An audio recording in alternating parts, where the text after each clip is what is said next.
Hey, And this is welcome Donatello. back, and welcome back, everyone, to the Kingdom of Steel channel. Today, we're going to live cast the entire Civil War event. Now, this took a lot of convincing for my wife to accept me doing so. We'll probably take some breaks in between, but it doesn't matter to you, the viewer, because you can come back and watch at any time. All right. I'll reduce the mic sound. I think it's too loud. All right, so the way it's gonna work is I'm going to explain beforehand what the Civil War event is. I'll do it real quick for the people who already know what it is. And before each battle, I will recite the announcement that was given for it, and then we'll hop into the battle. So people will be able to get the lore. If you don't want the lore, skip ahead. If you're watching it live, whatever. Okay. All right. So this will be the first battle. Wow, 1 hour and 20 minutes. All right. I'm sure there was a lot of time that was spent in deployment in this. Um. So yeah, we'll just get into the deployment. Once the deployment is ready, we'll go into the lore. And so here we're gonna have the Heritage Guardian in the red zone, and we're going to have Glogi's Loyalist in the blue zone. Now, the first battle was, as it says, it's the first battle, and so we didn't have the rules quite lodged in, so there was no restriction on the divisions that the players could play with. Although, for the remainder of the battles, players will have to use the division that represented their houses. So when the houses were created, each lord were tasked with choosing a division for their house, and this would decide which division they play in certain event. And so I thought for the last event of the houses, possibly, it would be cool if they had to play with their house division. I think it worked for two of the games, and then the first we didn't do it, and the last people complained, and so we wanted to make it fun as well. So we did what the people wanted basically. These are all going to be 4v4s except for one, and you'll see why. It's a 1v1. But yeah, so it is morning here. I woke up. I just woke up. Well, actually, I woke up 6 hours ago at 6 a.m. But I had some.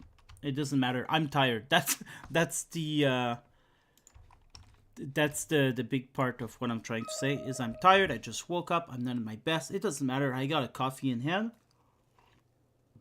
and I'm sure I'll have good company as well. Although I'm not gonna be watching what the chat is saying much. I'll be, especially not when the game starts. I'll be concentrating on casting. I was told that these games were very exciting, so we're gonna be hoping for that. All right, so the game is ready. Now we're gonna go read. Well, we're not gonna go read, but don't worry, But we're just gonna take a look. For the first battle, there was no lore involved really, other than the main lore. So I am going to go on Reddit where I announce the battle event and I announce the lore. I will put an image into the video, and if you want to press pause and read it and catch up on the lore, it'll be up to you. If you don't, we're gonna continue the video straight away, and then after I'm gonna open my YouTube account and take a look at the comments. Probably not having a lot of people right now. I'm not sure. I don't know. Um, okay, here's the live event. Someone left me a very nice message, and we're gonna go right to it. Display, boom. Yeah, okay. Whoa. All right, so this is Glogi's Civil War. If you want to read the entire thing, press pause and read it. And basically, we have lords, they have houses, they are faction in the clan, and sometimes they declare war against each other for various reasons. And Glogi, which is the Lord of House Warfare, decided it would be time to unite the kingdom and do a part with the houses. Especially, we lost quite a lot of numbers in the Black Summer of Death, as we called, and we've also kicked about 200 people out of the clan. Nothing personal, but we wanted the active people, and it's a rule, and we're a clan, right? We're not a public Discord. So there's a lot of people gone, and with that, Glogi decided it would be time to unite the kingdom and do part with the houses, the factions. Some people were for the idea, some against, and some that were for and against were in the same houses. And so this fractured the kingdom, and it became a civil war. Now, Glogi's goal is to go towards each houses and fight, and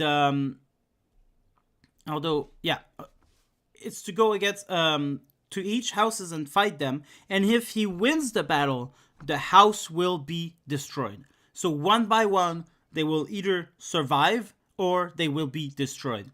And this is it. That's the thing. So later on with the other games, we will have more lore to explore. But for now, that's what it is. All right, I'm going to open my YouTube before we start. See if there's nobody said anything. There's 3 people watching, 0 likes on the video. Okay, it doesn't matter. Okay, no pressure. All right. Okay, well, let's start this battle straight away. We are going to see... Oh, that's a 3v3. My bad. Okay, I guess it depended. We're going to see Lord Marty of the Heritage Guardians. So the Heritage Guardians are the one who are trying to keep the houses, the system as it is. Marty, Jimster Hacks, and Tycho Brahe are going to be fighting for the Heritage Guardian.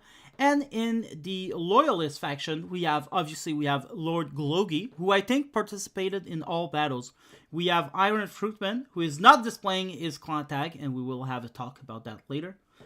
And we have Sergeant Van Druyten.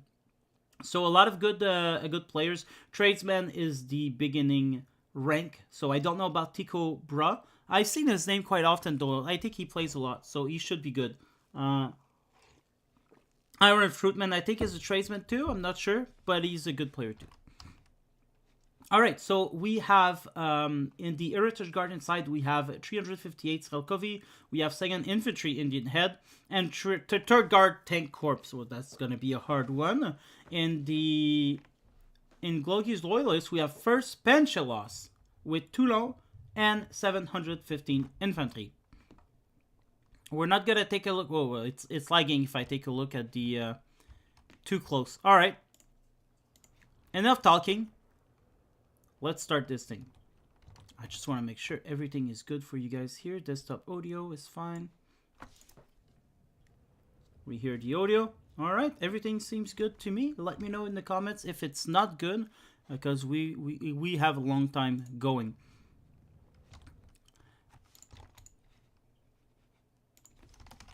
And I will announce real quick that the game is starting in my clan.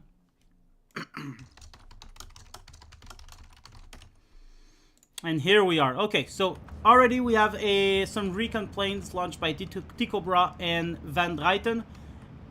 We have these cars which excels in speed, but they're going to be used... That's so weird. That is so weird. I guess it is a team game, though, after all. So it wouldn't be the same as 1v1. Over here, Iron Fruitman is trying to go, but there is going to be an M8 from Jimster Hacks. Flamers and Marauders coming in here. It's going to cause a lot of problems for these turn. There's only tanks in here, so these guys are going to have a hard time. Over here from Jimster Hacks again, we have some rifles early, some rangers, and both type of rangers, actually. We also have some Sisaba. These aren't really good for much, but there's only infantry around here, so they will be able to excel. These took 3 because Ziggy is going to be starting to shoot at the M3. These guys are going to be locked pretty much. M8 could kill these guys, I think. They are pretty suppressed, and so it wouldn't surprise me. There we go. He goes down. Machine gun gonna die. There's another machine gun here. There's a Pak 177 that killed the M8. There's these guys. Oh, Iron Fruitman is really dropping the ball with these cars. They go 115 kilometers an hour, and you're supposed to bring them in as close as possible to deploy. But it doesn't matter. I mean, he does have some Tigers here and IG-33 and Pak 40 with snipers, and all he needs to do is keep the open ground. But what do I see here? An IS-2 coming in from Tycho Brahe.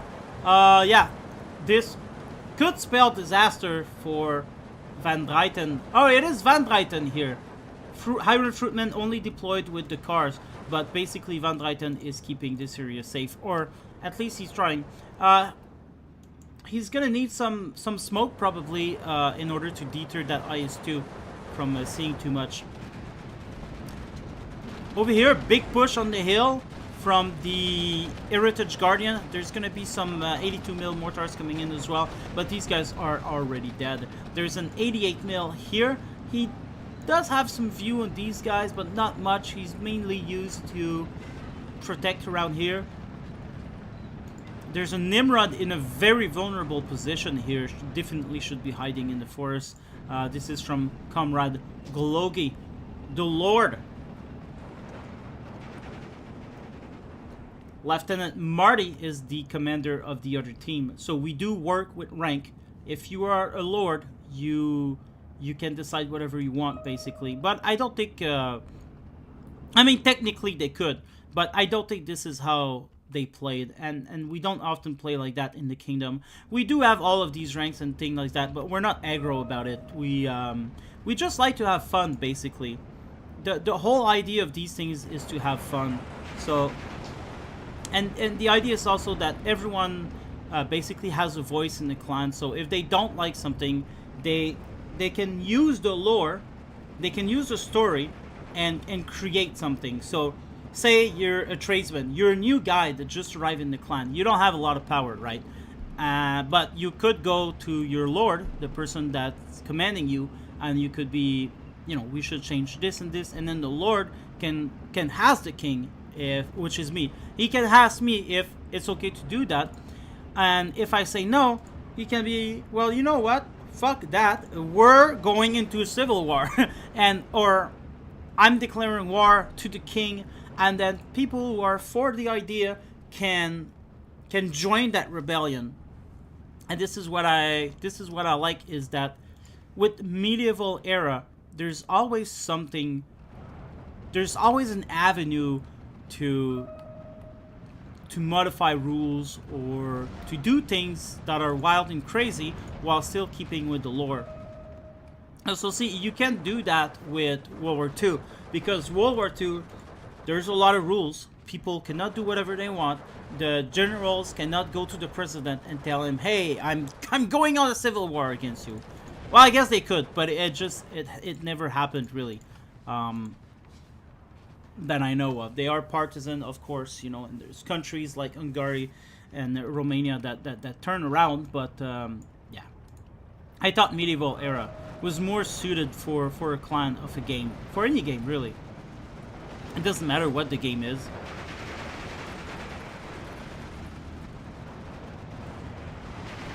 So it is pretty much a stalemate now. We've been in this for 6 minutes, and no one has made really good advance. I'm surprised Jimster Hacks has not pushed further against Glogi.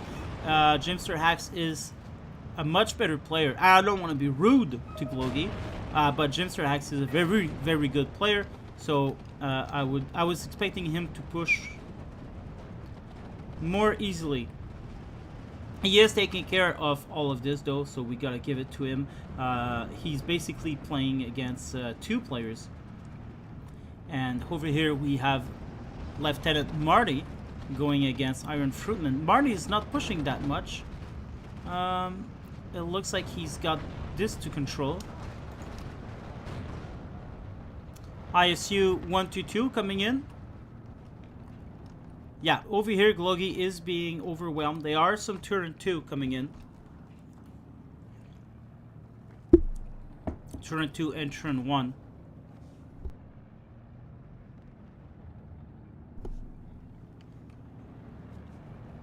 There's a little bit of artillery, but nothing too big. 140, 150 mil, 105. There's certainly going to be annoying to these guys who are now dying to them. And but this guy, what's his name? Lumpkin. Maybe we'll find him later. And when the game ends, it seemed like he killed a lot of people to me. Over here, actually, Jimster Axe is being overwhelmed by Van Druyten, which I'm surprised to because he had a really good opening here. And there was only a couple of tanks holding the front line. This Nimrod actually went and hide, which is a good thing. No big push around here. Tycho Brahe is the one with the IS-2, and he's the one who should be the most aggressive, and he has not moved since. Could be costing his teammates a victory. He's amassing a lot of people here, so he intends to move, which is good, because he could do so easily. But with the IS-2 here, he should be going on this hill and be able to capture both these hills. These Tigers are not gonna pose a problem to the IS-2. The Pak-40 Eater, well, maybe at a close distance, yeah, it can be dangerous, but anyway. Van Druyten's forgetting some machine guns here. There's some IG-33 doing nothing. Maybe should come a little bit closer. There's some micro from both players here. Well, not micro, but the positioning and tactic that could be done better. But it doesn't matter. It is a 12-12, and most players are playing on a balanced income, except for Van Druyten, who is playing on a juggernaut income.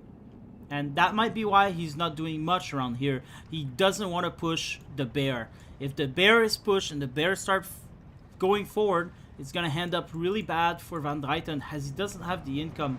It's only a 15-point income difference, but 15 multiplied by 10, it's starting to get you know, a serious advantage there. Well, a serious advantage. A good advantage. A good advantage. That you can certainly take advantage of. Alright, Jimster Axe coming in with the M10 tank destroyers. Some machine gun as well from Lieutenant Marty that's going to make its way around here.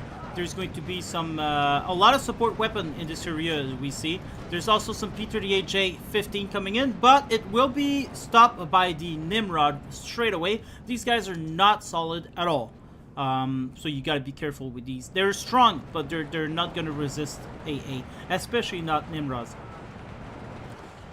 Jimster Axe is still having a problem against Glogi, and maybe it's my knowledge of the players that is wrong. Maybe Glogi now is equivalent to Jimster Axe in terms of skill. I don't keep myself very much informed anymore. I don't play the game that much anymore. And yesterday I've played 2 games and I was reminded of why I don't play the game anymore. But that's a story for another day that will probably never be talked about. It's the regular stuff, you know. Frustrated that people cheesing. It's an hypocrite. I don't know how to say it in English. It's hypocritical of me though, because I've cheesed a lot. And I will tell myself there's some okay way to cheese and some bad way to cheese. And in a way, in a sense, it's true. And it's a lot of people think the same. But it's still. It's just a game, right? It's just a game. But it still gets frustrated. So, yesterday I was playing against this guy, and he was playing the half-strike games. And you guys know what the half-strike game is, right? It's basically you push. He was playing with 2nd Infantry. And basically is you push with a lot of half-tracks, and you micromanage them to perfection, you know? So you just go here, shoot a little bit, come back here, then you got another half-track doing the same thing, and it's just so fucking annoying, guys. Love you, your majesty. Well, thank you, Tono Man. You can show this love by sending me money, women, job opportunities, things like that, you know? But yeah, so this guy kept micromanaging his half-track, and I left. I insulted him and I left. I didn't insult him. I put in question his way of playing the game. If I want to put myself in a good light, but basically I was rude. But I said I wasn't insulting him, but I said I hate this fucking way of playing, annoying as fuck half-track strategy. And then I say, don't ever play with me again, and I left. And that's what I do. That's what I get frustrated. And but yeah, I didn't insult him. I didn't like his playstyle at all. And you know, if he's watching this video right now, he's got the right to play however he wants. And the more power to him if he's good at that. Oh my god, T-Cobra and Lieutenant Marty, they could literally just walk across the field and they're just staying here doing nothing. Oh, it's fun to be casting again, actually. I wasn't sure if I was gonna enjoy it because I stopped casting pretty much, but I'm actually enjoying it this morning. But yeah, so people can play however they want, but I can also choose to play against these people or not. And there seems to be some people who take offense at that. And because I have a shit list, I have a do not play list where I got names of people I do not want to play because I won't remember all of them. And basically, mostly everyone who changes their name, I don't want to play against these guys because I think it's bullshit. You know, they know who you are, they know how you play, but they don't want you to know, so they hide their name, they change it. I hate it. So I got these people on a do not play list, and I got some of these guys, people who cheese a lot, like the BDC mostly. No offense, like I said, you can play however you want, but I can also be frustrated by it. So this is what it is. And so I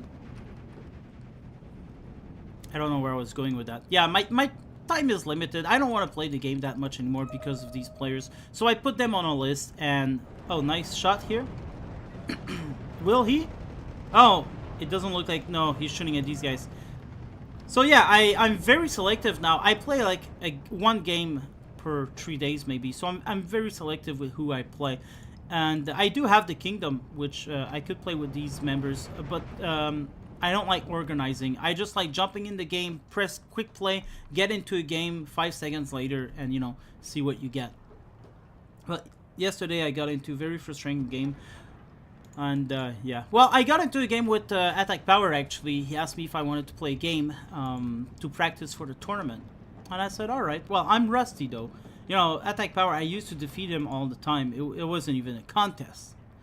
But then he started being better, and he started winning all the time. And now we're both not playing a lot. And so he asked me if I wanted to game. I said sure. And I used a tactic on him, a really cheesy one. But I saw Air Robert play against Ghost Dragon. And I'm actually casting this game. That's the game I'm editing a lot. That it's taking forever, and I haven't edited in a while, basically. but anyway, a couple of recon here would be nice for them to know there's nothing here. Yeah, so I've replicated a Division 1 player tactic, and Attack Power actually stood the test of time. And I'm not gonna say who win or not because I think he's gonna cast it. I'm not sure. I don't know why he would, but he asked me not to surrender earlier in the game. I mean, way earlier. I wanted to surrender, and he asked me not to, and then he also asked me for the deck codes, so I think he's gonna be casting it. But yeah, so it is still 12-12 after 16 minutes. Someone has to tell these guys to start pushing. Like, finally, there's an IS-2 here. There's more IS-2 coming in from T-Cobra. Someone has to tell these guys to start pushing. Now there's an elephant, so it's gonna be much harder to advance. There's this guy does 190mm armor and 230 damage. Now this IS-2, 160 armor, 200 penetration. So. And this is a 1944, 180, 200. So yeah, now this game just got to the next level because of this elephant. And like, knowing the player was on a Juggernaut income should have definitely put way more into that. But you know, Tycho Brahe has the numbers. One elephant is not gonna matter against, you know, 3 IS-2s, 1 Su-85, possibly some airplanes as well, and some mortars. If I were him, I would concentrate on these tanks, but I don't think he sees them. Maybe he does. It is still the whole battle here between Jimster and Gluggy. Kudos for Gluggy to hold this second infantry wave on a hill in close quarter combat like that.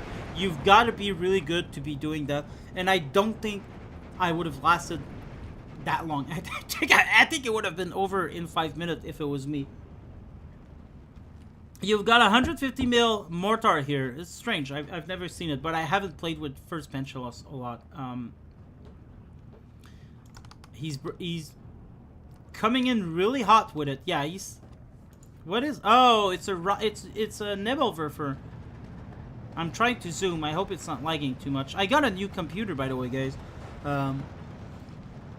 My business partner actually came and gave me a computer because my computer is so old. I didn't install it yet. That's my fault. But I should be doing it, but I'm really busy. I've got this. I've got things going on. I don't want to talk too much about them, but I've got things going on for myself. And it's keeping me busy with the family on top of that. Oh, I hear a rocket. Is he really shooting? Oh, well, maybe. Yeah, I guess.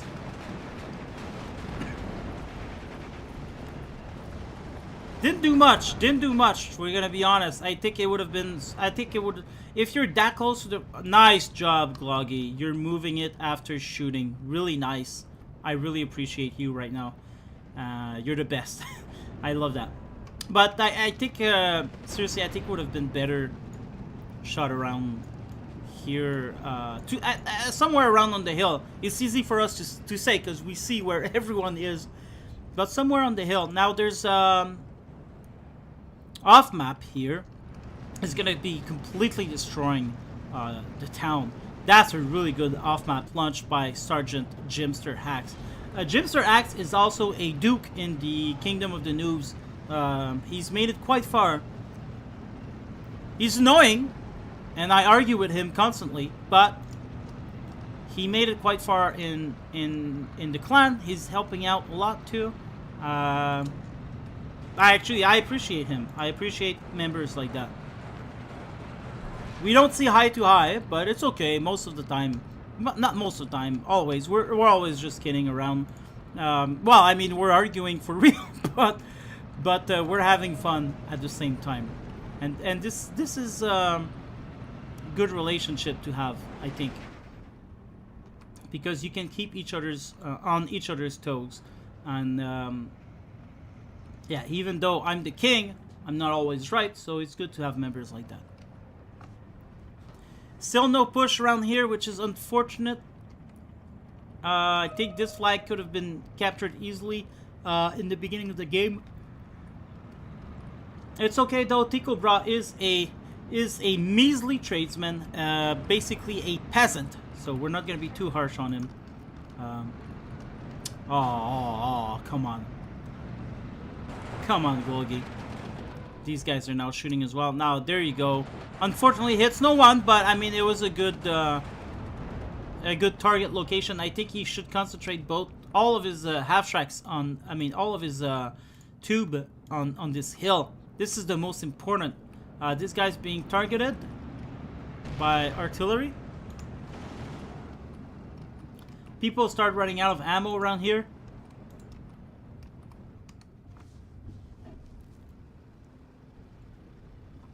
Rhino's gonna be oh, I was gonna say he's gonna. Oh my god, and they're gaining a side shot as well. This guy's dead. Oh yeah, this guy died. Nice shot from the Focke-Wulf 190 F8. I want to zoom in, but I know my computer can't handle it. I'm sorry about that. It is what it is. T-26s being annoying, I'm sure. The Lorraine 150 mil. These are, in my opinion, the best artillery in the game. That's right, I said it. They have 36 shells, which is not a lot, but it's not little either. They have 8.8k range, you know. But the best thing about them is that they have, well, first of all, they have 5 rounds per minute, so they shoot fast. And the best thing is they are tracked. Let's zoom in if we can. Yeah, they're a track vehicle, so they can shoot and scoot extremely easily. And this is one of my favorite features for any artillery, because artillery is great if you can keep it alive, but if you cannot keep it alive, it's not going to be so great. And if you cannot keep it supplied either, it's not that great. But these archery are only 80 points, so it's not the end of the world. But still, JU-88 Armada coming in here from Iron Fruitman, who's going to be helping out Lord Glogi. He's sending out reinforcement. The men are arriving. They're going to take their battle lines. What are they? Alright, Rhino dead. Marauder dead. It helped. It definitely helped. People are all suppressed here. Should definitely start moving. Hellcat dead from the Tiger. Nice shot here. That one almost took out the tube artillery. It was a really nice try from Ginster Axe. A really annoying one. And this is what Ginster does. He goes behind the line. But it was a really nice try. I would have done the same thing if I were him. Machine gun over here doing nothing. This, unfortunately, Glogi did not manage this tube artillery. And now it's paying the price. 1311 for the Heritage Guardian. Van Dryten is not doing anything either, and now he's got 2 elephant. He could be coming over here and start to shoot stuff. And look at all of these guys. 3-star, all of them. Wow. It's nice to see, but they're not doing anything. And they definitely should be charging with the IS-2. The IS-2, I think one died. I'm trying to zoom in. I don't want it to lag too much. Okay. Oh, yeah. One died around here from the elephant, no doubt. And this is what he's got to be careful of. Probably good idea. Retreat that IS-2. Come with this one. There's other IS-2s coming in. And now you got to pack these IS-2s. Bring them, yeah, leadership. 2-star IS-2s. And come in with the MCHA. The MCHA should be firing as well. In fact, while the IS-2s come down on this line here and take the fire from these guys, the MCHAs should be moving fast, not attacking fast, moving, not stopping for anything, coming over here and keep these guys busy, get the side shots and get these guys to move around. And there you go. This is what he's going to be doing, guys. Tycho Brahe for the win. Really proud of this tradesman's tactic right now. This is a classic. Let's go. Oh, I wish I could zoom in more. I don't want it to lag too much for you guys. We're at least going to take a look at the Hemshas moving by.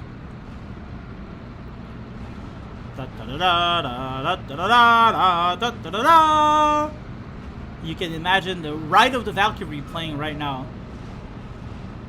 And, well, I guess that's it. Oh, the leader is way behind. He's going... Nice! There... Oh, no, but...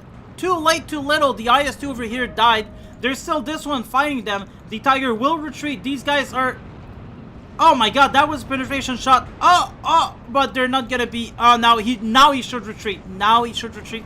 He doesn't have the backup of the IS-2s. He's not going to kill these guys in a 1v1. There's some airplane coming in, but they're going to be pushed back by this armada of anti-air.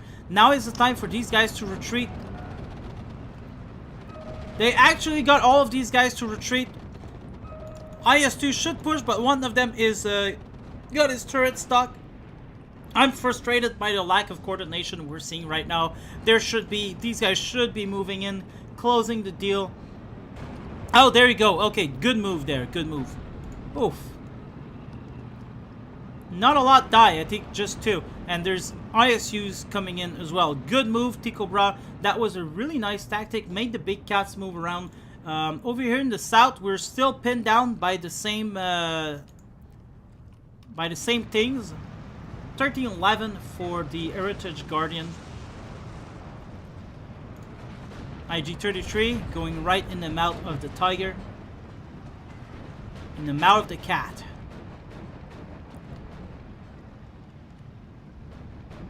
Tiger firing at the ISU-122. I think. No, at the BA-10. I don't know. This guy's still alive. Start shooting at the ISU. That's a good target to hit.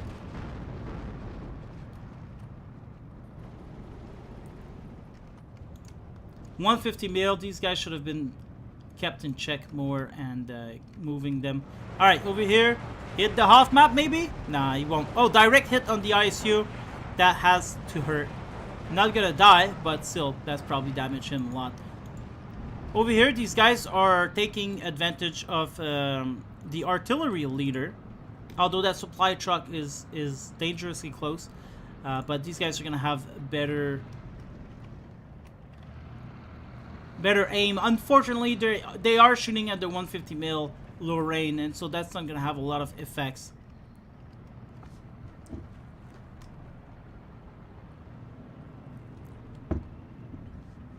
There is a supply truck here coming in to repair that IS-2. IS-2 finally decided to move together. He waited for him to be repaired, and this is the thing with war. Sometimes your plans has to change. He's pushing a little bit. He's observing what's going on. It looks like the leader died. The IS-2 leader died, and that's extremely unfortunate for him, because 2 stars IS-2s would have been dope.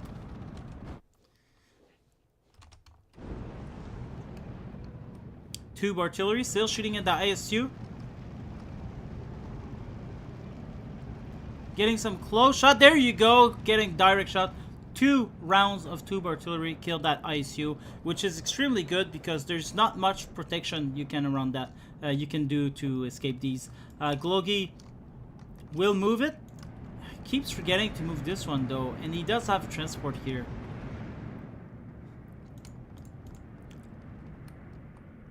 I don't know what these guys are doing, but unfortunately it's gonna ruin their approach. So they're taking a very long way. They should have done is come in here like that and then go, but yeah. Are they targeting the Bofors? No, they're not. They should though.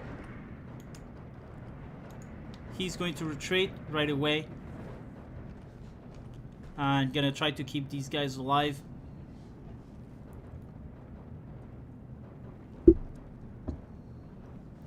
"30 minutes in, we still got a lot to watch from this game. I can't believe there's like no big breakthrough coming in. Demolition people are coming in to the middle of town. They're going to take care of these LW Jaggers, which are very annoying troops to deal with. I know, because I dealt with them with Attack Power yesterday. He selected... Oh, I don't think I should have said that. Probably. Yep, forget everything I said. Anyway, this is going to be a really long video. The chances are a lot of people are going to hear what I'm saying right now are slim. You guys that are watching it right now, yes, but not a lot of other people will. So let's keep that a secret because it's going to be Attack Power's division he might want to use in the league. I'm sorry. I should have said nothing. I feel bad now. I'll tell him. I ruined his chances. Elephant versus a lot of IS-2s here.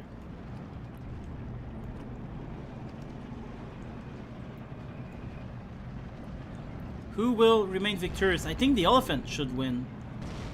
The IS-2s cannot even aim. Look at that there. Oh my god. And the Elephant can aim like crazy.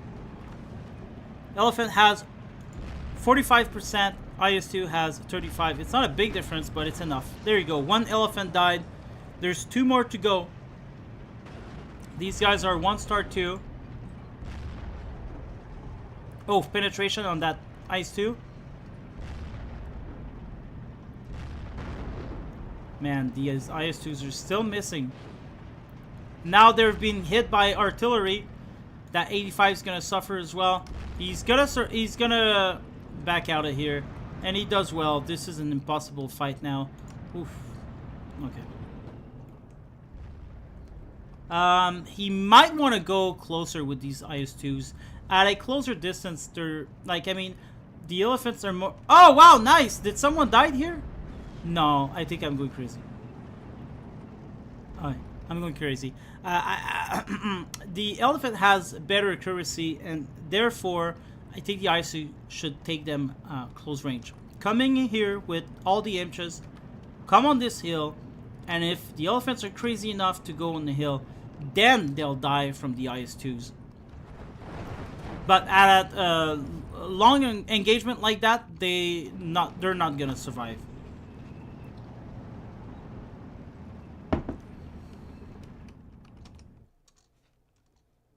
As Totalman sent me money yet. I haven't received any woman. Any woman. I haven't received any money from him yet. Totalman, are you hearing me? You got my bank account. You can freely deposit money in it. Speaking of money, I have finally received the payment from the sponsors for the Kingdom of Steel tournament, and I've paid Ghost Dragon because I could do it via bank transfer, right? But the other one are outside the country, and so I have to send them a Steam gift card. And that was the deal anyway, to send them a Steam gift card. And at the same time, I lost my credit card. So Steam is asking me for the 3-digit behind. And so now it's been a long time that I've been waiting to pay these guys. And now I told them I was going to pay them. And then now I got to wait for my replacement card coming in. And it's a whole ordeal. It's very frustrating. But it is what it is. And everyone is understanding of that fact. Except for that one player, Luna, who decided to have a major episode, a crisis. He wanted to get paid the very same day he won the tournament. And it's like, these guys don't understand that, you know, the sponsors are a business. You know, they can't just send money like that. They need a receipt. There's time for it to arrive. And Luna even sent a couple of mail to the sponsors. They show it to me because they asked me about it, right? And it's just so ridiculous. And yeah. So anyway, everyone but Luna was understanding of that fact. So it was pretty cool. It was smooth going. And now for the Kingdom of Steel, we are actually having double the money in price. So I'm excited to announce it soon. We're gonna wait for League to be over. We don't wanna step on other tournaments as well. So we're gonna wait for League to be over, and then we're gonna launch the second run of the Kingdom of Steel tournament with more prizes and the better rules as well. So keep an eye out for that. M5 gun will probably defeat everyone in here. I can't believe he wouldn't. Oh, well, he just died, so that takes care of that. But there's M18 Hellcats here. Gonna be really strong too, but they are really weak, so these Stug could be killing them one shot. There you go. One goes down. Stug goes down as well. There's one remaining M18 Hellcat, one Stug. Stug miss. Hellcat kills the turn, actually, and so he was most likely told to shoot that, and now he dies from these two. Nice little engagement here, but now they're probably gonna die as the M1 guns. It looks like the M1 guns are gonna be coming in here, I guess. Tube artillery, not hitting anything really. Is that a new one, or... Yeah, I think that's a new one that just arrived. Over here, there was a tube artillery, but I think he died. And I don't know where or to what, but anyway, that Stug will die soon. There's a lot of potent anti-tank guns here. Ju-88 still shooting, and these guys who's been previously targeted by the tube artillery are still alive, by the way. 1311 still. The Heritage Guardians are on the brinks of defeat. They do have a lot. Oh, nice! We've got some smoke here from Ticobra. What a master strategist this guy. He's. I've been very surprised in both ways, but in bad and good ways. But I've been very surprised to see his tactic plan out. And although there's some bad execution in the tactic, there's some really, really great ideas that you don't see people use often, and I'm really glad for that. Zistri might go down here. No, actually survives. There you go. Stug Tree versus Armada of Shermans with a Zistri also coming in to... Well, not gonna help that much, but still. Oh, there's something happening here. There's a push of turret coming in, but I'm sorry, Gloggy, but there's something more interesting coming in here. The MTRAs, they're actually dying from this too. Oh no, at this distance I get. And the MTRAs are doing some weird maneuvers.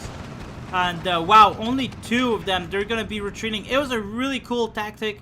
Unfortunately, it looks like the Stug Trees were really, really powerful there. And it makes me think, this was a real life scene we've just seen. I remember hearing veterans of Stugs, actually German veterans, talking. Oh, T70 actually doing some nice side shot here. Yeah, so the Stug veterans were saying how they would be sitting in their tanks waiting for the T-34s in this case to show up, and the Stug would be in a kind of V formation and have more on the side, you know, a big old V formation, multiple V formation side by side in the forest. And they would be ambushing, so they did not take advantage of their range. You know, this was real war. It wasn't a video game, so you know they just did what they could, and that the T-34s would swarm in, and they would just sit there, and they would talk to each other, and they'd be like, "Hey, you got one on the left, you got one on the right, whatever," and they would just sit there and kill them all, and some of them would get destroyed because the T-34 would go behind them. But they were saying, really nice off map here, by the way. They were saying how the T-34 were blind and inexperienced, and they couldn't see well, and so sometimes they would go through the lines, but they didn't shoot at them because they simply just couldn't see them, and this was to their advantage as well. And so this was reminiscing of the story that I've heard the German tankers saying. Anyway, Su-76 artillery are gonna start shooting at these guys, but there you go, these guys are tracked, so now they're moving fast. They're going to be able to escape all of this, and I think the artillery should concentrate on these elephant much more. This smoke was, like I said, I like the idea that T-Cobra is using, like using smoke, but I don't like the execution, because after all the smoke, you have to come in here and try to attack and try to get the side shot. And this is where you can put, well, these are pretty slow, but this is where you can put low cost units like that to destroy high cost units like that. Put the smoke, get, you know, a couple of Shermans here, a couple of Shermans here, and then these guys have to turn around, and this is how you kill them. Harder done than said. I know it. I know. I'm just saying with my god-high view. And, yeah. Gloggy is actually... Oh my god, we're having... Finally, after 40 minutes, we're having a breakthrough here. Alright, these guys are not pushing, but they should, because there's some really nice stuff happening here. Even over here, we're seeing the Zis-2 dies. There's some Strelki gonna be coming in, but these are Arkazok. And if they stay close range, they're going to have the advantage. Falker Wolf going to destroy these annoying half-tracks.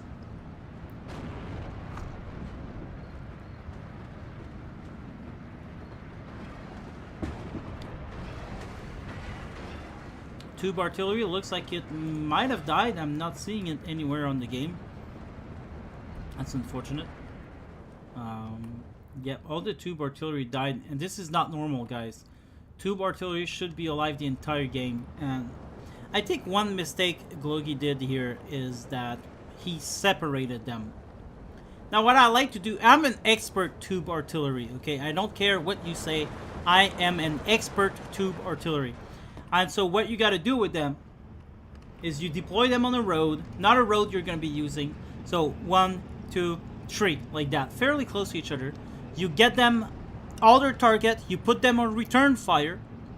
Then when you think about them, you go back, and obviously you should be thinking about them constantly.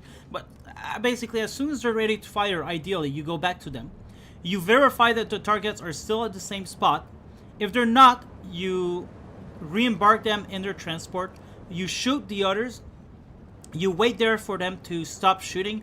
Then you re-embark them, and then you move fast in one direction. And say you're using this road, you'll be shooting from here. Then you move fast here. You shoot. Then you move fast here. You shoot. Then you move fast here. You shoot. And so on, and so on, and so on. And this is how you keep them alive for the entire game. Alright, Maro here, 3-star. Gonna be doing a lot of damage.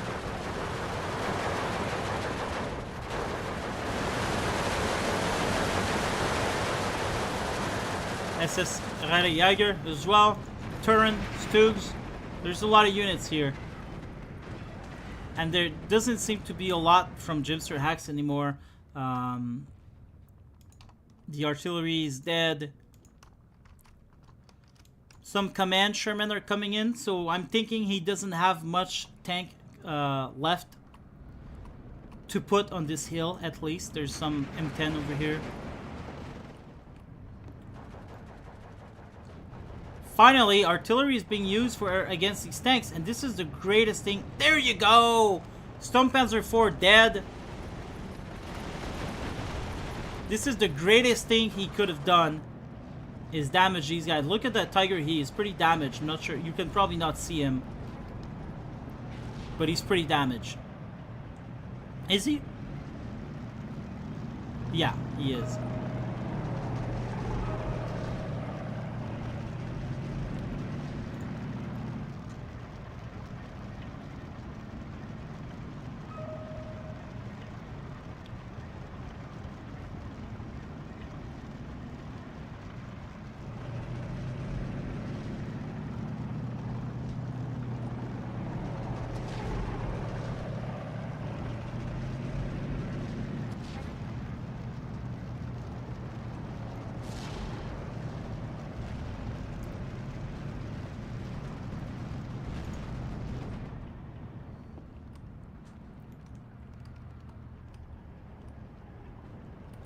Lack of ammo around here. There's a truck beside. These guys are out of ammo with full trucks beside, but micromanagement issues stop these guys from being useful. It's unfortunate because they are 220 mil. Anyway, there's a push here from Van Dreyten. He's gonna capture this flag. TU2 is gonna try to put a stop to it, but there's too many people, and I'm not sure if he's gonna hit the target there. But I think that's the... Yeah, he will. He's aiming for this. Shermans are gonna come, but now the Tiger's in position, and they're not... Oh, wow, nice going there. They're not gonna be able to kill that Tiger. Let's get a close view of it. And we're gonna be seeing... I hope this didn't lag too much for you guys. But there you go. The Shermans are fighting. They're coming... They're moving fast, I think. Shermans can move fast and still aim correctly, so this is a good thing to do. There you go. One goes down. No, he continued. He's just damaged. Now it looks like they're moving back. What are they doing? They're keeping that Tiger busy with calculation, and he's not shooting indeed. Oh! Ouch! We completely missed that. Missed the plane. Oh, well, now these Shermans are going to move fast towards the target and hopefully get a kill. Tiger getting really damaged here. There you go. He gets destroyed, and the Shermans can move and counterattack. Nice job. Nice job, T-Cobra. And you can see the infantry is also moving right after infantry being shot at by something over there. We won't know what it is. Shermans are going to provide some MG cover. There you go. Oh, it's the Stug. Stugs are fighting it out. Over here.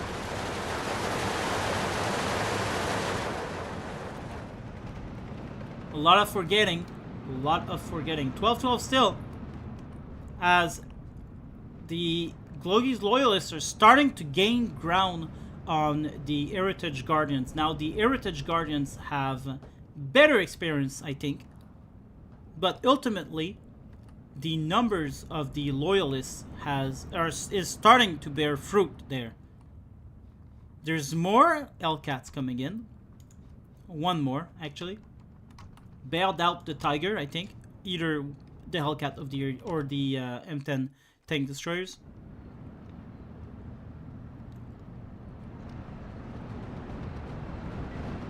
These guys are still alive. They've been alive and firing the entire game. Now just think about it. All this artillery, and they were only shot at once by tube artillery. And Gloggy, Fruitman, if you're watching that, be on the lookout for this, because killing these guys meant that your opponent would have had to call more. And it's only 45 points, but 45 points over the course of 50 minutes kind of add up, you know. And then eventually they run out of these things. They only got probably like 6, and then they have to use better stuff. And yeah. Sturmpanzer 4 dead. Look at that. Flag Veiling 37 mil. Wow.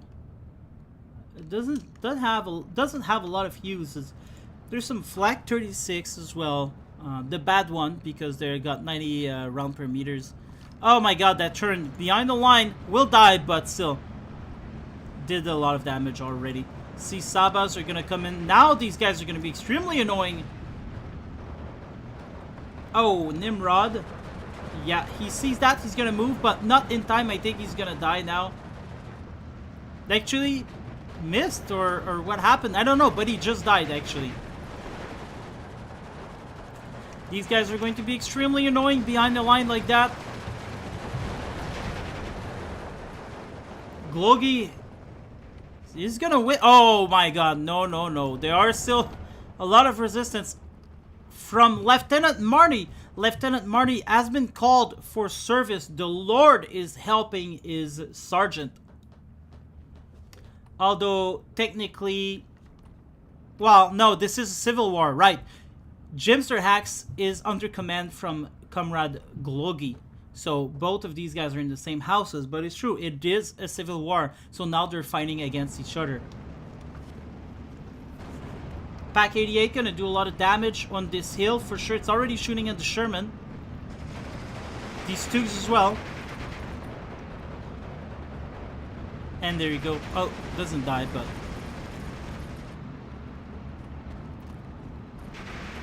There's a counterattack here on the hill in the forest.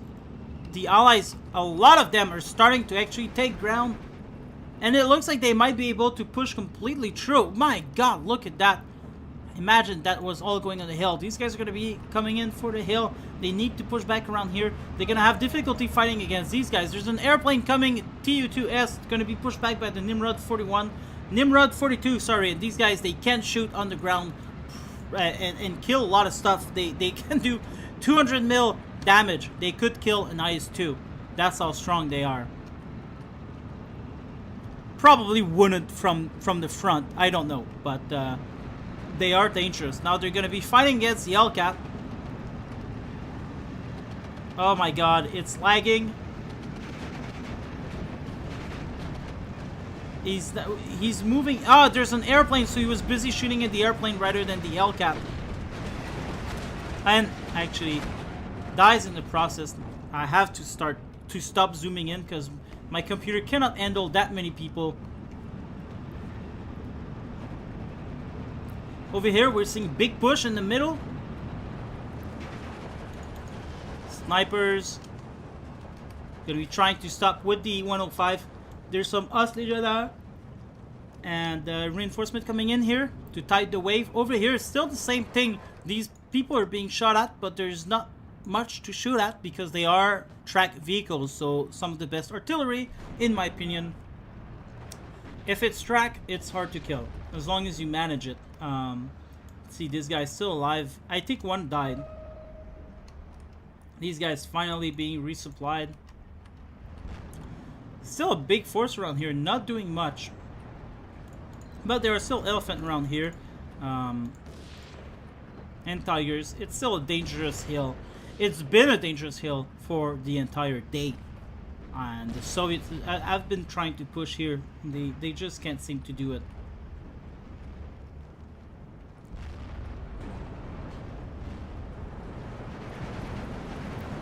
The Axis are starting to take form. Look at this front line.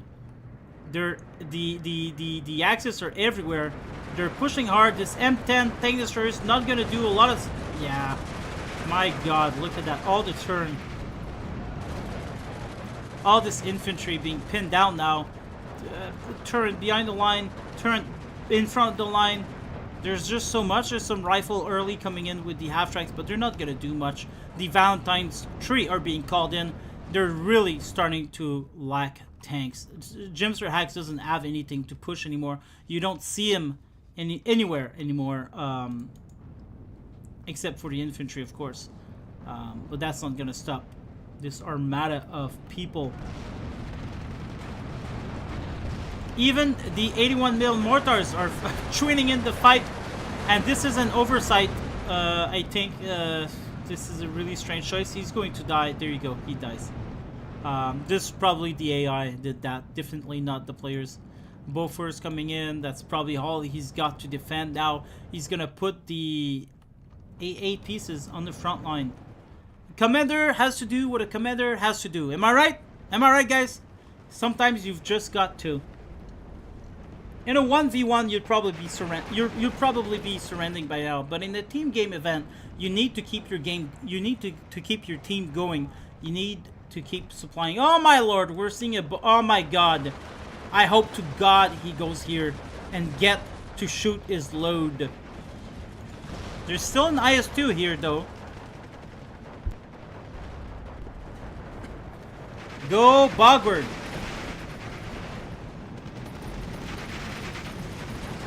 Go there, go there. Oh my lord. Oh. Well, it was a nice try. Elephant doesn't have any HE rounds anymore, but it doesn't matter. That's not what they're used for. These guys are having a really hard time.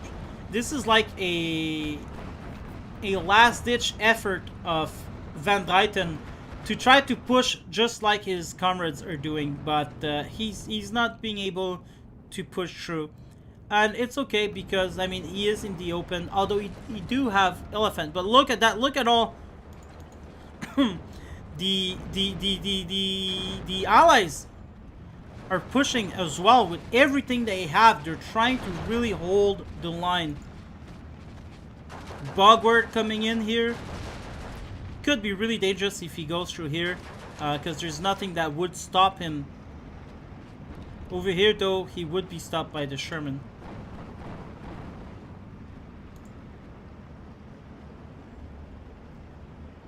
Don't deploy there. Oh no, he's gonna deploy.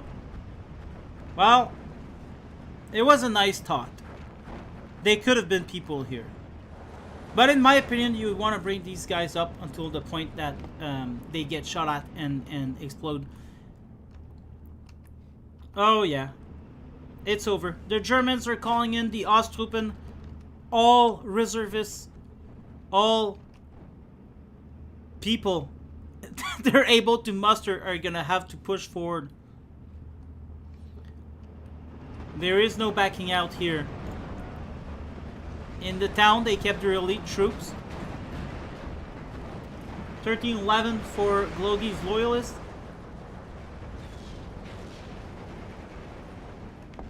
Stonepanzer 4 over here in the middle, firing in relative safety. These are pretty cool. They're hard to kill, but in this game, they've been very easy to kill. They are CQC 150 mil support, basically.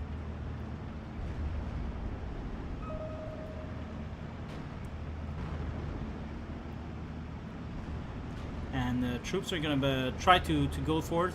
Look at all this smoke. Like, it's such a oh my god, look at all the smoke over there. Such a carnage. You don't want to be the troops being sent to the city. You want to go into the suburbs, where it's a little more safe. What is that here? and IG-33.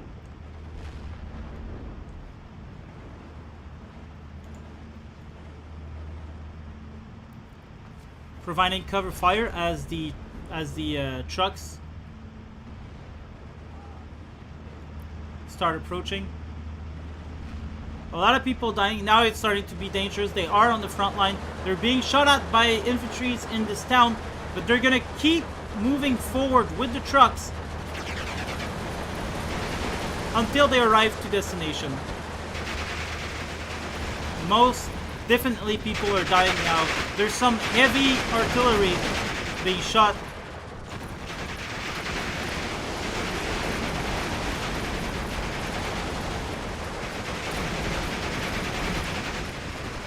More trucks are passing by.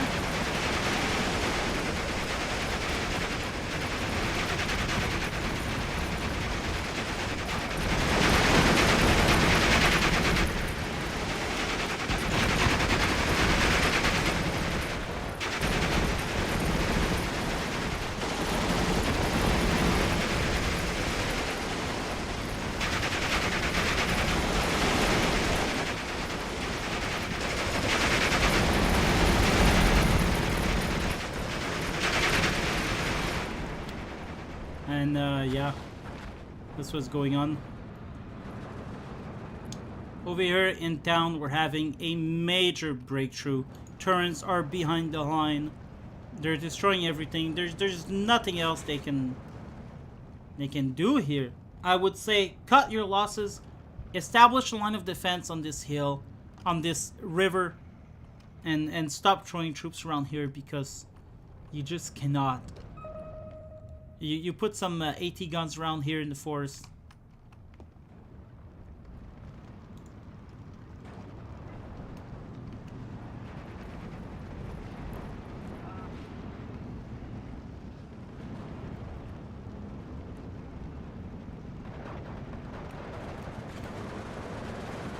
In town, they had to retreat a little bit.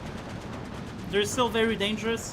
1311, they should trying to capture this flag.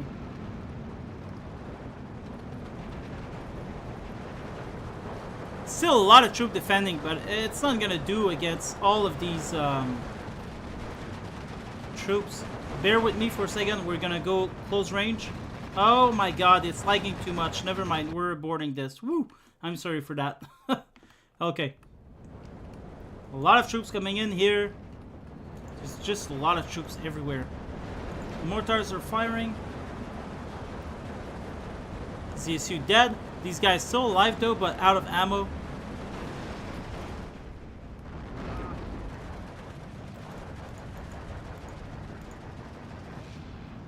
IS-2 died. Everyone died here. The Germans are actually capturing back this hill, putting in a 14-10 for Glogi's loyalists.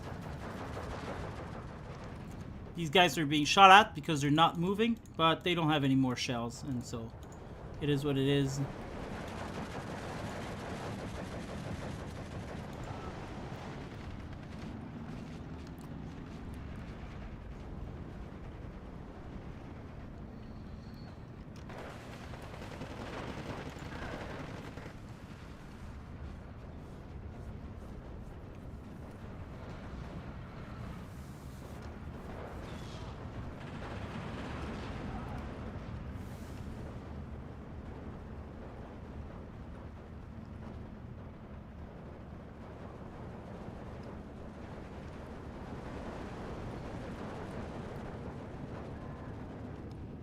And that is it.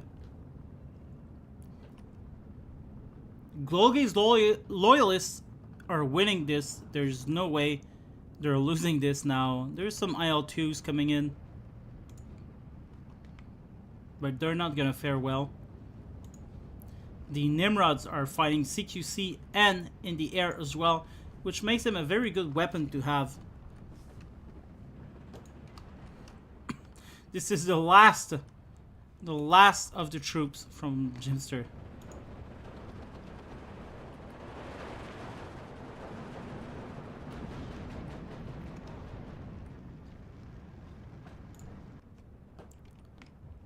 Alright, we're having a very long day with us. We're going to skip ahead till the end. We know who the winners are.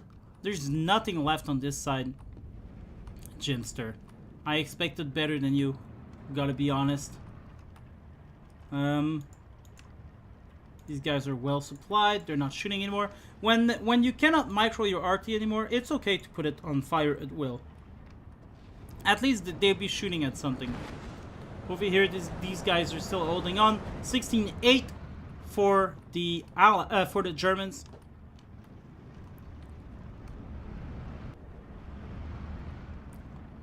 Lots of planes were never able to make it, and this is expected. When you fight against the Germans, probably a good idea not to bring too many planes, unless you plan on destroying their AA with artillery.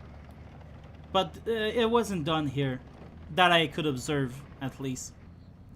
And there you go. And there you go. Everything is captured here.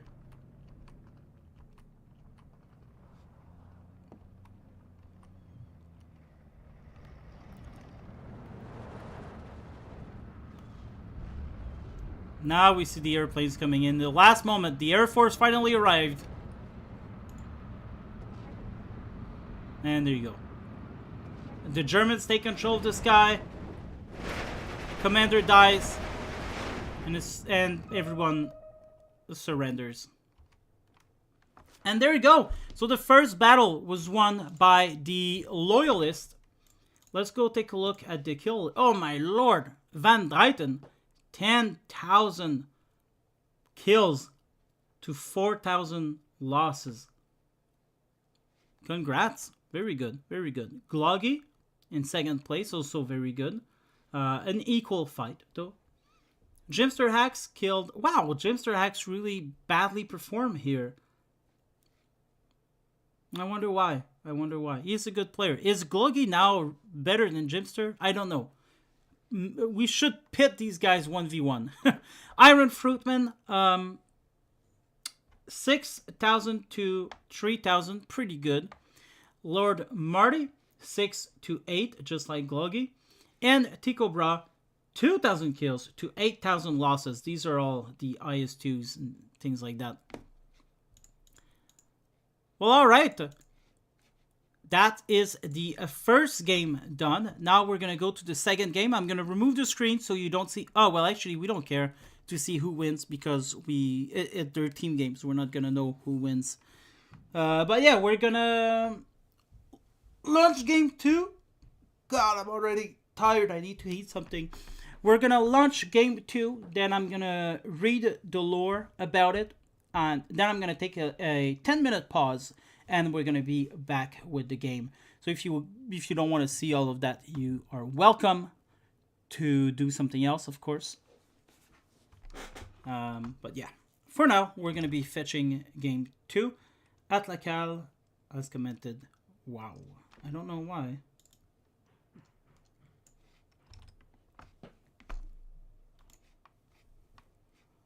The game can be quite long to get back into it.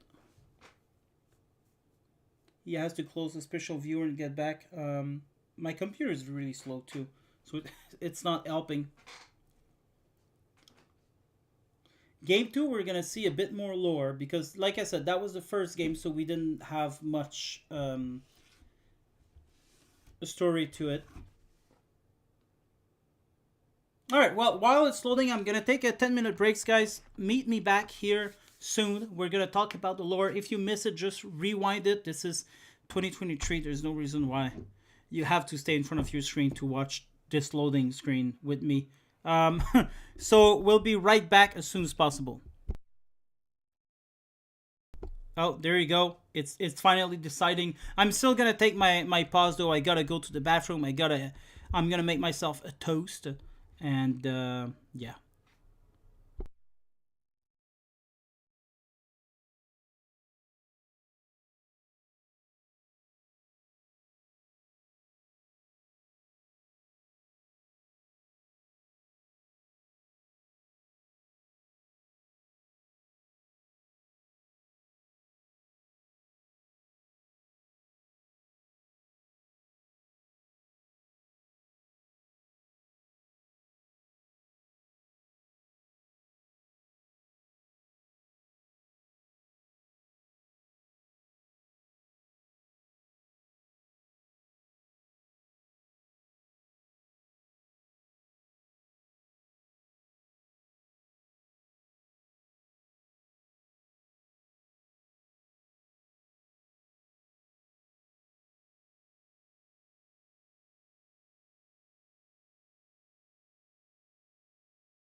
All right.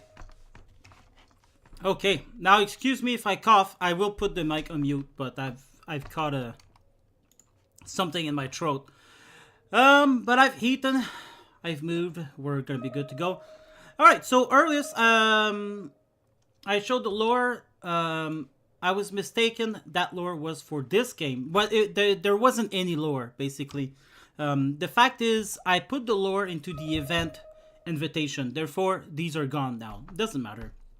It wasn't anything big. The last games were gonna have some big lore coming in, but in the earliest time, it wasn't that big. All right, so this time the loyalists are on the march, and they're gonna be marching into a defensive position. So the Heritage Guardians, who are keen on guarding the heritage of the kingdom by keeping the houses together, retreated from the first castle that was destroyed. So the loyalists won, and they destroyed the castle. I think it was House Hawk. House of the Hawk was destroyed, I believe.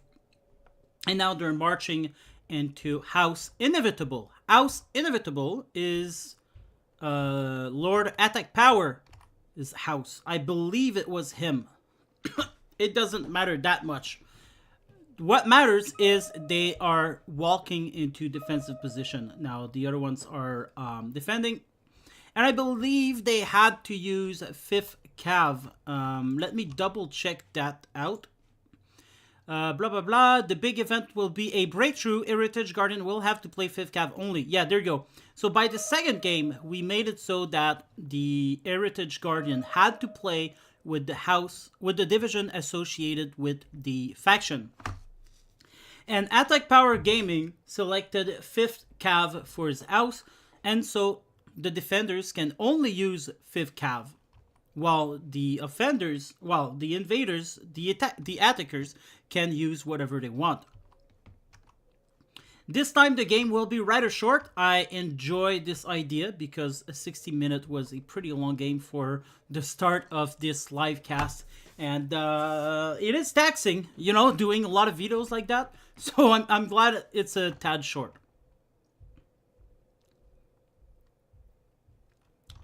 Just waiting on people to get ready. All right. So we're going to see who's against who. Oh, this is a 3v... I thought they were all 4v4, but I guess they weren't. Okay. 3v3 is still pretty good. So in the camp of Glogi's Loyalists, we have Paige Noob in action.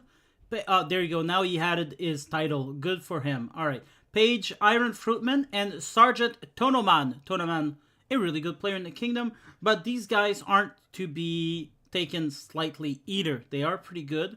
And Paige is the second rank that you can attain in the kingdom. You gain rank by winning victories in the tournament, but sometimes, you know, people just don't have to participate in the tournament, so they slack behind, but it doesn't matter. And the Heritage Guardian will be played with Spectacular, a Paige. Sergeant Van Dreyten this time will be played on the... I guess he decided to change camp, and I have no idea who this guy is, and I wish to contact him to tell him, oh, was that a random person? If we didn't have enough people, we would include random people to join the war as mercenaries, of course. But he's probably not because... Anyway, it doesn't matter. These guys are all playing on a balanced income while the invaders will be playing with... I think this is Maverick. I don't know. I don't know the income for defense. There's a couple of bunkers around here. Nothing crazy. Just some, you know, defensive position here and there on the flank of the hill. There's going to be a Pack 50 mil here to shoot at stuff on the side. Another Pack 50. Wow, very cool. They actually put the Pack 50 mil to aim behind the front line so that it can shoot at incoming enemies here. And while these guys turn around to shoot that pack, the other one will start shooting as well. So either way, they'll be stuck showing their side. Very good positioning there. Another one here from the side. There's going to be quite a lot of bunkers around here. Pack 50 mil, bunker machine gun, more machine gun to protect the crossing of the river from infantry, boats, and whatnot. More pack 50 mil, aiming down the streets here. More machine guns in the city. And more pack 50 mil and machine gun. Alright, so these are the placement. There's a Vickers 75 mil here. And we are ready to open the game. Over here, the loyalists are not going to be strong. They're not going to push for this town. They indeed are going to push all over here. They're coming here most likely because they think this is the least protected area. And they would be right. They are totally right about that. They're not going to push hard around here either. Alright, guys. Are you ready for that? Let's start it. Making sure everything is okay in the recording session. And it is. If the mic is not loud enough, just be sure to let me know in the comment section. I do watch it from time to time.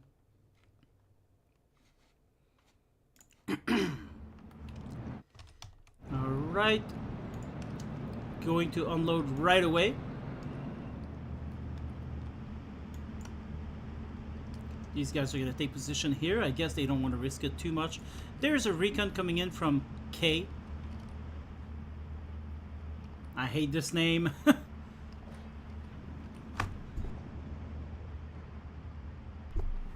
Already the first victim and Avtrak killed by the Vickers. MC-45 mil is going to start shooting as well. Bunker 50 mil already started getting shot by the SU-152. One of them is 3-star, by the way. Very nice. This commander should come in here. It doesn't matter, but I mean, I'm just saying it would have been cool to have all of them at 3-star. Yak 90 is gonna try to go for the Ju-88. Will be stopped by the Vickers, maybe. I think the Yak 90 should have been tried to attack the Vickers. Would have been a great idea. But anyway, yeah. Oh my God, this guy. There's just shells coming for him everywhere. The airplane are still going. Oh, by the way, Glogi's loyalists are going with 44th Guard, 2nd Guard, and CIABG. Already is Stuka coming down. There's HS-129 over here, but they're going to have to retreat. Not a good idea to have them around. Of course, they would be, you know, anti-air weaponry.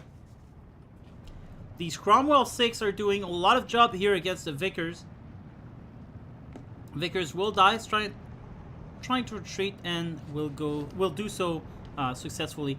This bunker, not being hidden in the forest, will suffer catastrophic failure soon. It's keeping these guys busy, and here they are now, all 3-star. Really nice to see, I gotta say. One of them dead. These guys converted. The UK is gonna move in while the Soviet provide support fire behind.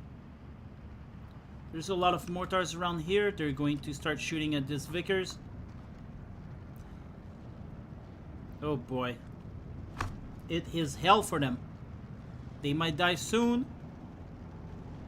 Direct hit killed one, and direct hit killed another. And that is unfortunate for the defending team.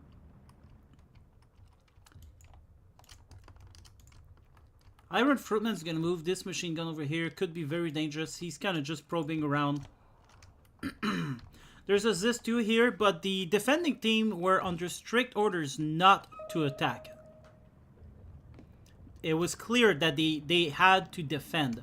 And sometimes, you know, the defenders will sally out and meet the attackers, but I didn't want that. I wanted a pure attack and defend game. The Vickers over here will die. They die easily because they are unsupported, really. I really think maybe they should have been kept behind here, far from support weapon, 2K support weapon, or, you know, far from everything. Keep them for anti-air and close quarter combat. Probably be better. It doesn't matter, but they're dead now.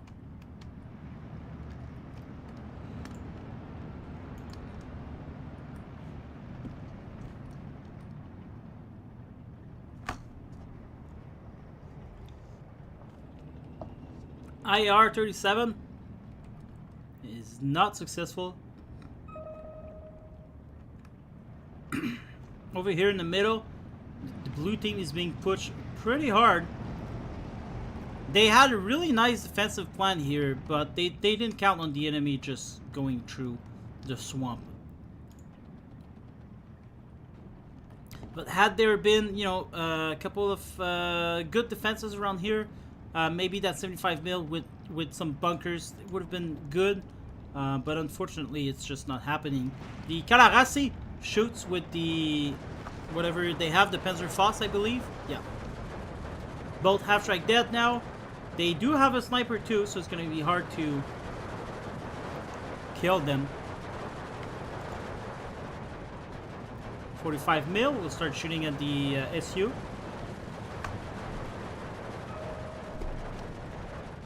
Over here, we're being told to help, I believe.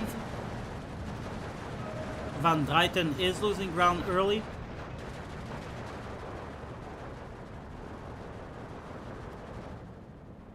And this is pretty dramatic for the defending team. Breakthrough game mode in this game is fun, but it's a little bit flawed. It can be really hard for the defenders.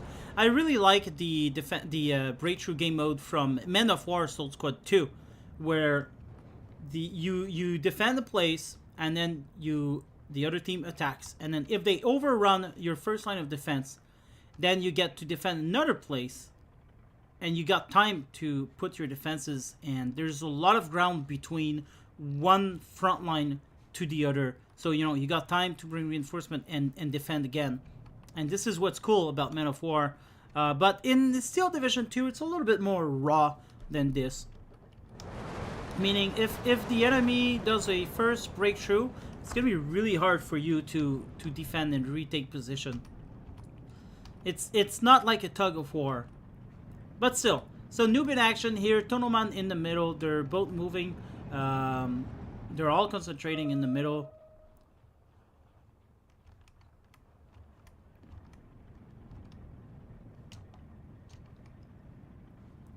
A lot of support weapons are coming in.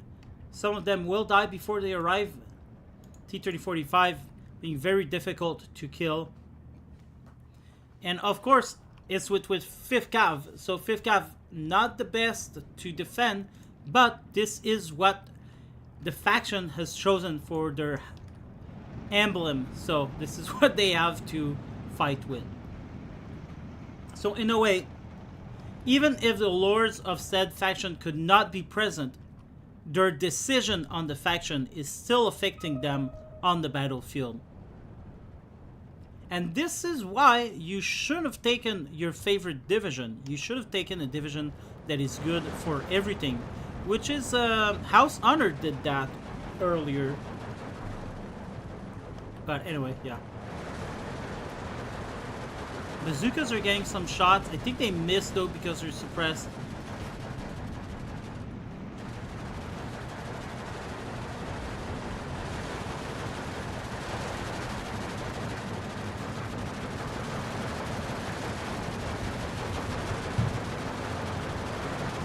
Everyone's moving forward. There's not much that's going to stop them here.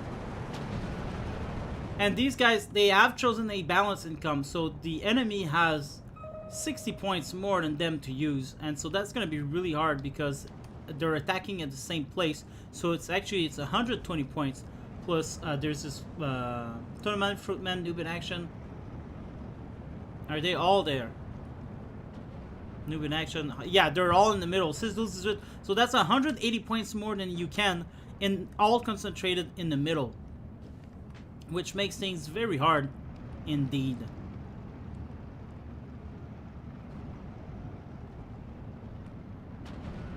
I'm surprised we're not seeing any Resita anti-tank, because this would have been super useful right now.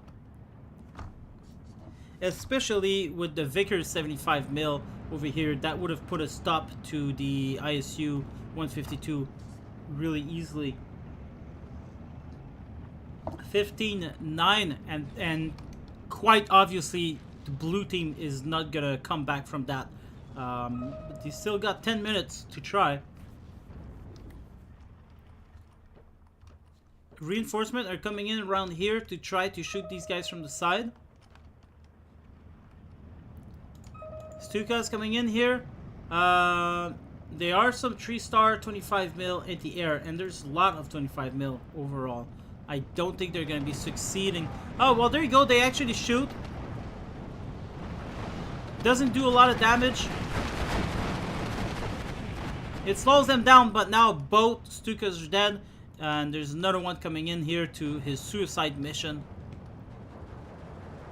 Dies from the Typhoon. Nope. But will die now. All the Stuka tried.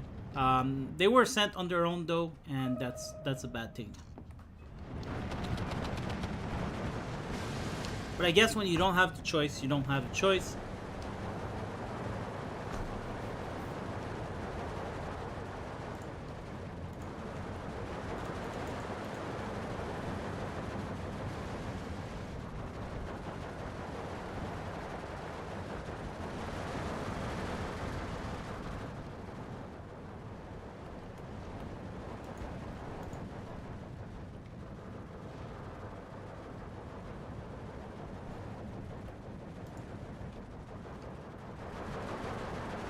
Breakthrough is being temporarily stalled here by the M42s, I think.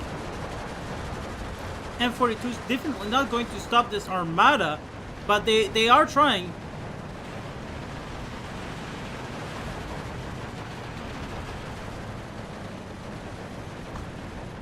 Oh my god, there's way too many people. And now they are in phase B, and so these guys have 255 points available to them. Well, these dudes only have 130. So this is made especially hard, but if they, well, they won't get to C phase. But by C phase, this is where the attackers would have had a shot at getting there. But I think they'll surrender before. Do we see some Resita? Finally, some Resitas. Just one of them started to come, coming from K. I wonder why the others are bringing Stugs, because you definitely need... Oh, there you go. Resita are excellent 2K range. Should have been deployed. Should be deployed here, actually, on this forest. They should not be deployed so far in front. Like, you got these guys. Put the... Yeah, exactly. That's a good spot for him. I wonder who K is. I wish I knew. But this is not a good spot. And this is a very dangerous spot as well. You want them as far as possible.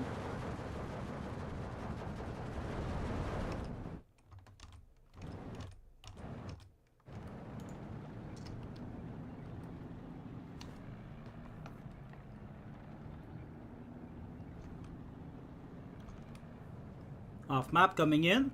Off map could be very good to slow the advance around here.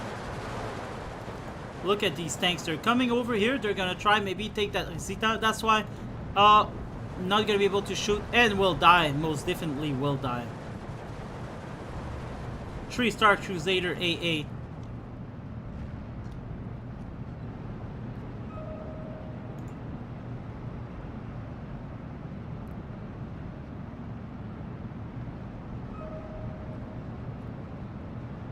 Now these guys are gonna destroy that Resita, unfortunately, because there's 4 of them and there's gonna be close range, and so it's never gonna survive.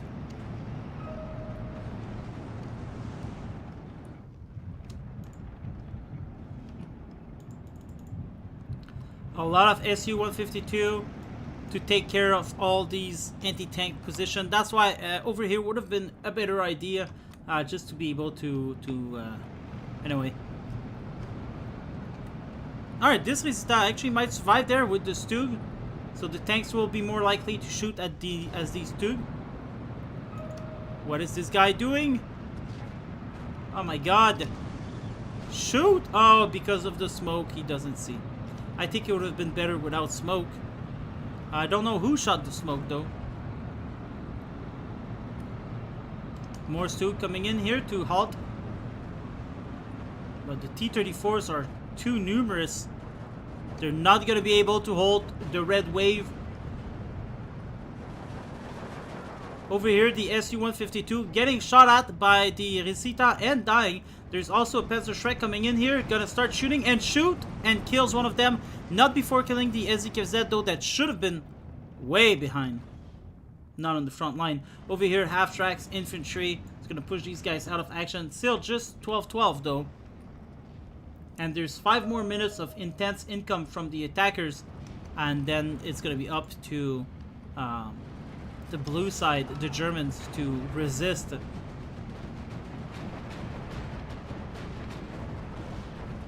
There you go. At this distance, these Stugs are going to be... Oh man, this guy's on the move fast order.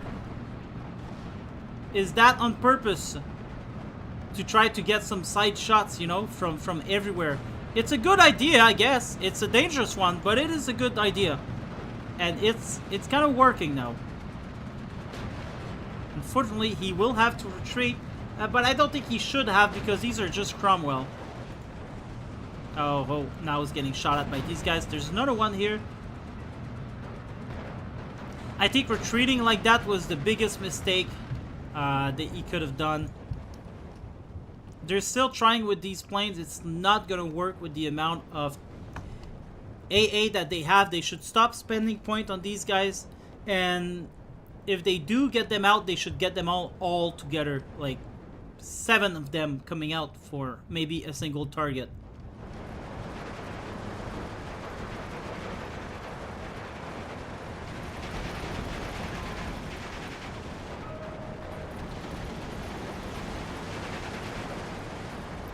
Zita still going strong there. All the ISUs died.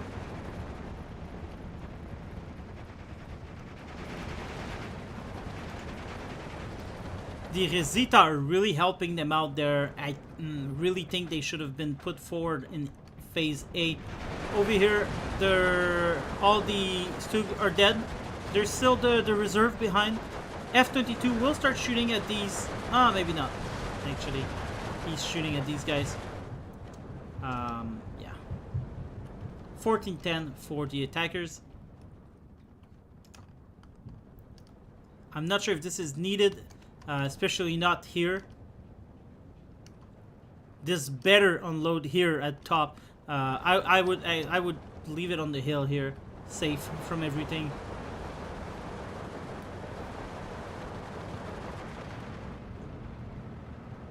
They're still holding out here, but the attackers start pushing there as well, and probably they might want to start push. Well, I guess they're not.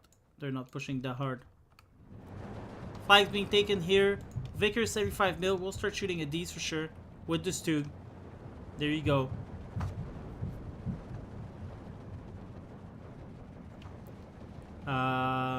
Only 2 minutes to the game. The defenders. Oh. They didn't have a choice. The game stops them. Yeah, a little bit more time for the defenders would be nice, so that they have time to counterattack.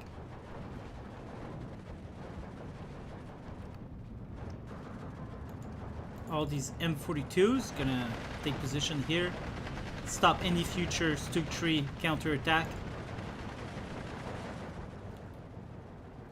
I think the defenders did good considering what they were up against, but unfortunately a little bit impossible when I take a look at that. But war is not fair, and these were the rules, and yeah. Oh, Glogi is saying in the comment, yeah, game 1 I ran out of all my stuff. Ended up pushing with leader towards the end out of desperation.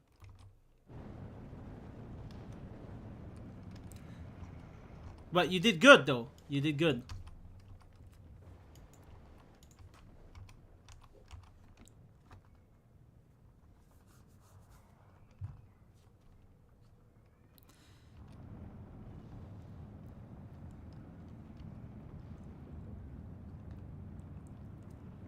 A lot of smoke being used here by Noob in Action. Very good. And now they're going to push forward and hit the nail. Yak 1B, nothing to stop them around here. A lot of artillery. I'm not sure. Well, yeah, sure. They do have heat rounds as well, so they can kill tanks.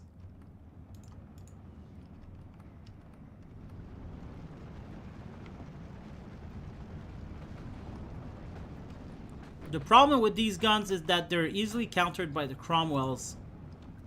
You gotta put them in conjunction with Stug. It's hard to do, of course. I'm not saying it's easy. I'm just saying that's what you gotta do. Can't have these guys alone against HE, 2K HE weapons like that. 30 seconds, and this is the end of game 2. We're gonna fast forward because I'm in for the long run. And we're gonna hop in game 3. And this is where the lore starts coming. Tonoman getting the most kills, then Noob in action, and yeah. Then the rest of them. Who is K? I don't know. But we'll exit this. We'll load up game 3. And while I do that, I'm going to put you guys into the lore of game 3. And we're going down. I'm just going to put you to the screen and you can read it if you want. Okay. And actually, I'm going to have to scroll down. And display capture. And here we are.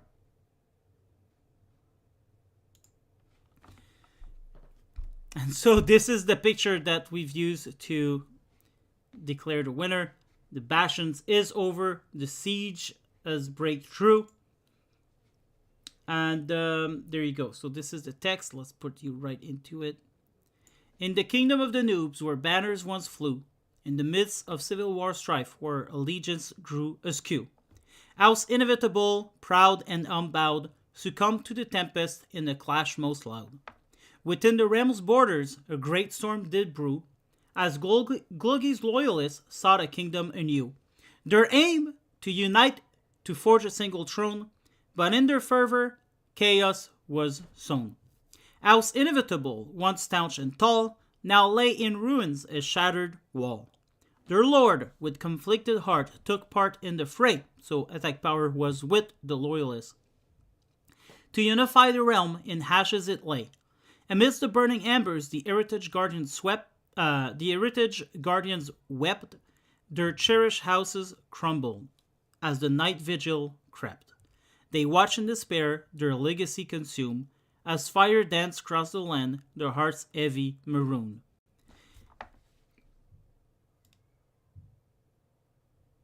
In sorrow they rallied, survivors now few, to house honored they fled, hearts resolute and true. With hope in their hearts and resolves untamed, they sought to end the strife, the kingdom's soul reclaim. House honored, the strongest, a beacon of might, stood as a bastion against the encroaching night. The Heritage Guardians gathered, their spirit unbowed, to quell the civil tempest, to silence the crowd. In the shadow of honored, beneath its towering crest, they vowed to restore the kingdom, to give it their best. With wisdom and valor, they'd make their stand, to reunite the realm, to heal the kingdom's hand. In the kingdom of the noobs, where battles were fought, the Heritage Guardians their courage sought. To mend what was broken, to end the discord's reign, in the name of unity, they'd rise above the pain. So in the annals of time, their tale would be told, of loyalty and honor, of courage and gold. In the kingdom's rebirth, their legacy would shine, a testament to their spirit in the fabled rhyme. So in the Civil War news, House Inevitable is destroyed. The Heritage Guardians are on the run towards House Honored, and the Loyalists will meet them there. And so the Civil War continues. And that leads us to Game 3 against House Honored. House Honored, I think, had to fight with... Well, I don't remember, but we'll see soon enough.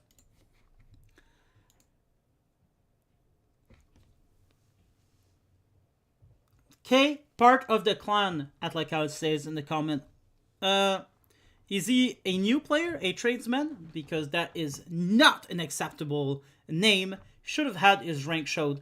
But new players don't have to show their rank technically yet. Only if they progress in the kingdom do they have to now show their colors. So it could be acceptable. I just wish they would show their rank. It doesn't matter. Okay, so here we are. This is Tannenberg, I believe, the map. And I'm trying to decipher the division use. Iron Fruitman. So this is the Loyalist with Scroll. Oh yeah, Scroll. Oh my god, Scroll is not showing his rank. This pains me. This really pains me. That bastard is gonna hear my word. Titch is a new member, so he doesn't have to show his rank either. Anyway, everyone watching this video doesn't give a crap about rank. I know that. It's just me, the founder. Okay, so these guys are using... Wait, that's Comrade Glogi? So these guys... Oh my god, okay, Squirrel was against the Loyalists. I guess they just, you know, exchange whoever was available at the time. It doesn't matter that much. So Van Dreyten back into the Loyalists. Gloggy is going to be here too. Drarior is going to be here as well. And I think this is another 3v3. Jeez, I thought they were all 4v4. Who's that? That's Cowboy. Jay's Cowboy. I have no idea who that is.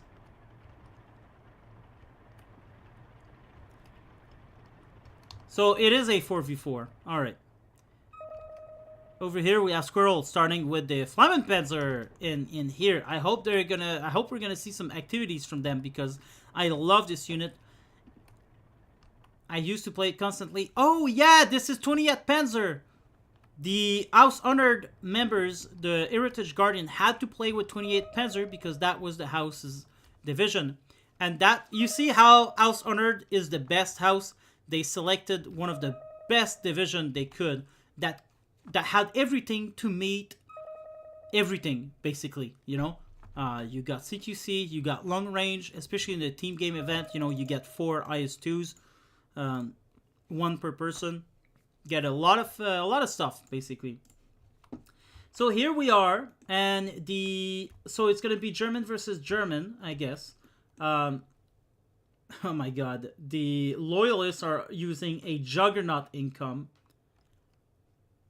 The House Honored is using a V for Victory income. Wow, this is gonna be very interesting. So in the camp here of the Loyalists, we have Drarior using Group Artenek, Lord Gloggy using 17 SS, Jay's Cowboy, don't know who that guy is, he's using Tatra, and we have Sergeant Van Dreyten using 11 SS Nordland. In the other camp, we have Squirrel, Titch, Liziu, and Iron Frontman. So, without further ado... Okay, K was... Okay. Yes, without further ado, let's start this. Over here, Gloggy will start with the Nebelwerfers once again. He really seems to like these guys. And I understand him. I love them myself. Flak 38 20 mil coming in. Oh boy, my game is already... I'm already lagging a little bit here. Guys, you know what we're gonna do? We're gonna put these icons a little bit smaller because it's insane otherwise. Small. People like this armor value thing. I'm gonna put it since I'm casting. Aggregate, but don't merge. Okay, I think we're gonna go with that. Yeah, seems a little bit better. And you know what we're gonna do, guys? I'm sorry, again. We are going to merge. Merge same unit. This is gonna be better. For the casting. There you go. Now we see a little bit more what's happening. Oh, Pioneer Führer. Oh my god, Pioneer Führer saved by the Bale here. I don't know who killed that thing. Probably this dude. Führer will have... Oh my god, man. We have a leader fighting. This is really bad. Over here, the Flammenpanzers are... Looks like they're going to be defending around here, which is a cool idea, but now they're facing Raderjäger with Panzerfaust, so this could spell disaster. Beauty Stallion by Scroll already in the open here.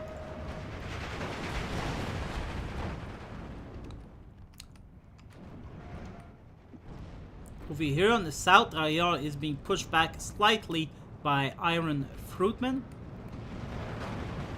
Lots of Stomp Troop here. Stomp Stomp Pioneers, 2-star. Rattlejager will not last long. Really nice placement of the Flak 43 by Iron Fruitman. You know, they're kept behind, far from mortars and stuff like that. They can still be shot by the 120 mil though. Already Gloggy firing, with the Waframen also firing at each other. I guess 88 mil being targeted by this. These guys being targeted by the Waframen. Doesn't kill anyone so far. Yeah, didn't kill anyone. Both sides didn't. This is the risk with tube artillery. And this is why I personally like to use 2, 3, 4 at a time on the same target. Just to make sure, you know. Panzer IV going down to who? The Pak 40, I think, is now moving out.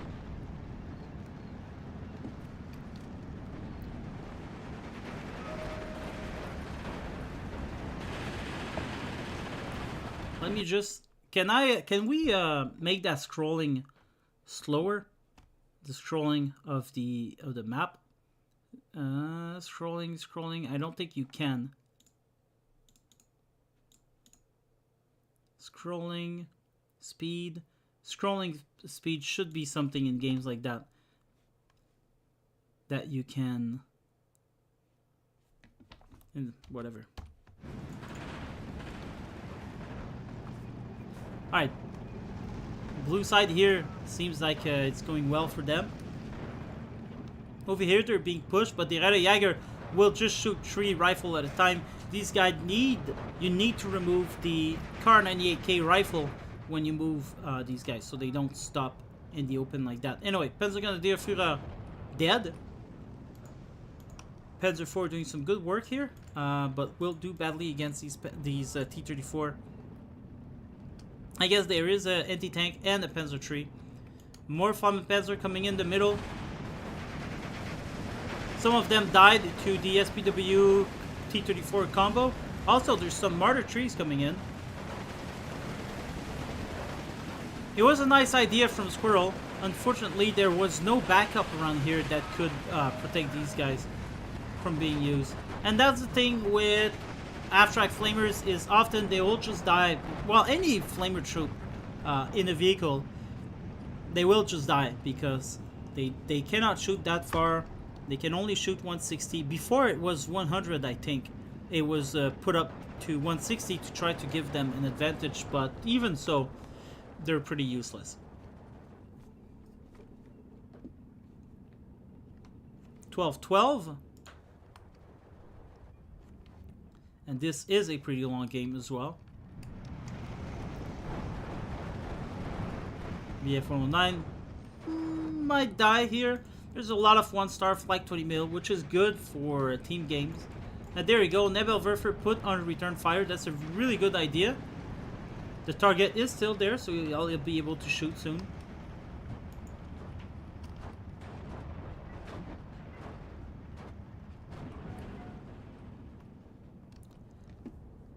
And it looks like Rarior will be able to push down south here. There's now only just a mortar and Flak 43 keeping the fence of these 2 T-34.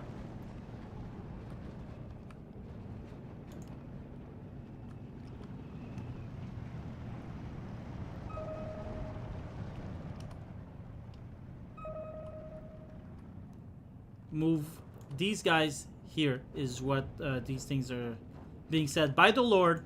Lord Gloggy is commanding his troops on the front line. Oh, nice! Nice! Waframen being really good here. There you go. This guy's going to shoot his round. He's going to shoot his load. And the load is coming. And nice direct hit right there. And another hit. Kills the 88. Damage slightly the Panzer IV.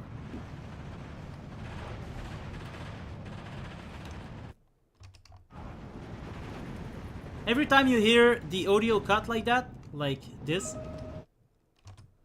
it's because I'm looking at the comment.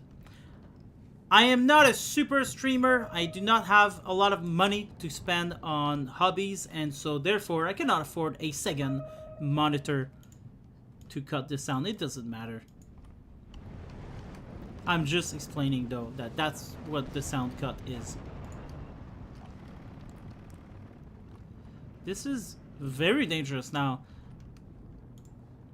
There is a martyr coming in to stop this, but even the martyr could be dying to that T-34. These guys might just do the trick though.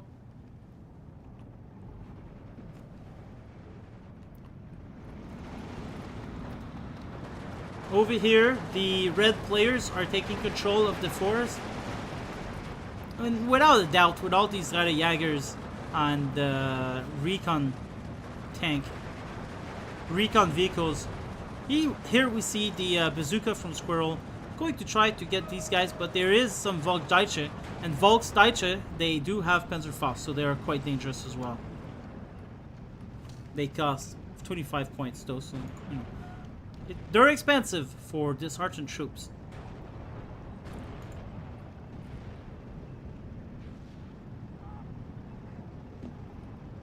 Not much ground taken by either camp here. Flag 88 being in control of the open ground, reminiscing of Steel Division 44. This is a classic Western Front situation here. Look at that. Look how beautiful this game is. Jesus Christ. Like, look at all this open ground.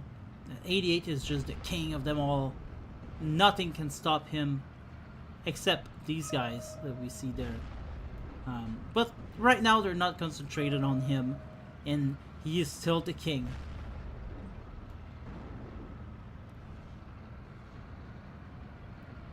It's just, I really like how this game looked. Such a beautiful game. And it is ruined by Western Division, I gotta say. Sergeant Dryden is using 11 SS. Are these guys a Western Division? I don't know. Alright, Starstooper are trying to make their way in. Volksdeutsche have something to say about it. Everyone died here or moved to the side. Flag 43 will start shooting in the mortar. Could actually kill it. I wouldn't be surprised. This is an open top vehicle. It's being shot at by... what? By him as well. And dies from... I think he died from him. But nice job on that Flag 43 here. Really, really... these guys are...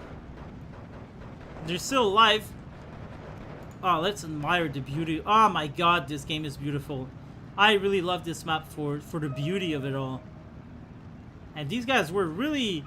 really strong-minded to just stay there and shoot at tanks like that. There are enemy troops coming out of the forest everywhere, so they gotta be on the lookout. Look at the airplane over here. Look at all that flak. Oh wow, it's going down too. Jesus Christ. More airplanes coming in from the enemies here. And it doesn't look like, oops, doesn't look like the flak is strong here. But there you go, they're just taking aim. They cannot shoot at it, he's way too far.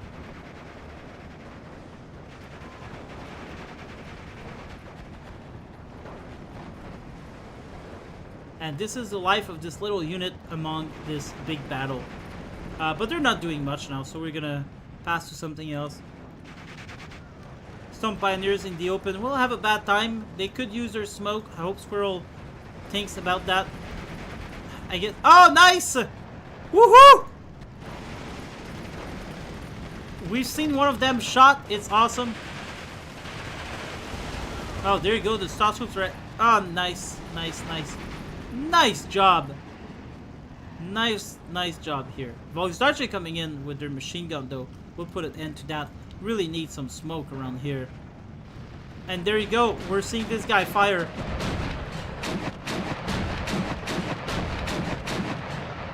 Look at all these airplanes.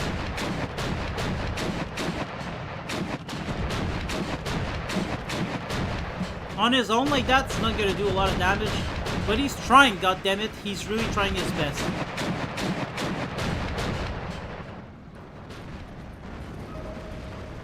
Alright, there you go. He was reloading, I think.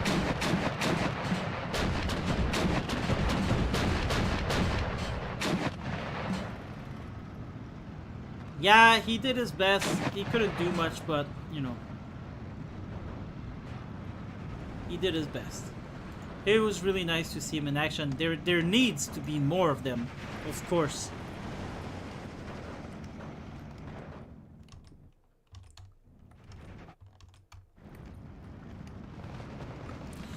Still pushing with half tracks. Doing a good job at it. But there is a Stug 4 around here. Stug 4, very dangerous unit. But at close range, you know, anything could happen. This guy's still the king of the open ground, and he's received a little friend now. He's even moving, if you can believe that. He's moving forward for some reason. There's an IG-33 around here that will support him as well. Here's the 88 moving in the sun. Such a beautiful... I know I'm repeating myself, but god damn, this game is beautiful. Oh! And that's why he was moving around. He knew these guys were coming in. The IG-33 they feel safe there, I guess. They don't, well, that camera. They don't feel the need to move around. Oh, maybe they do now. Oh, they saw someone. Something is going down. There you go. Shot at by the 88. This guy, he's not even helping. He can't. Wow, these guys are actually retreating out of there. Someone else has taken the job to shoot at them.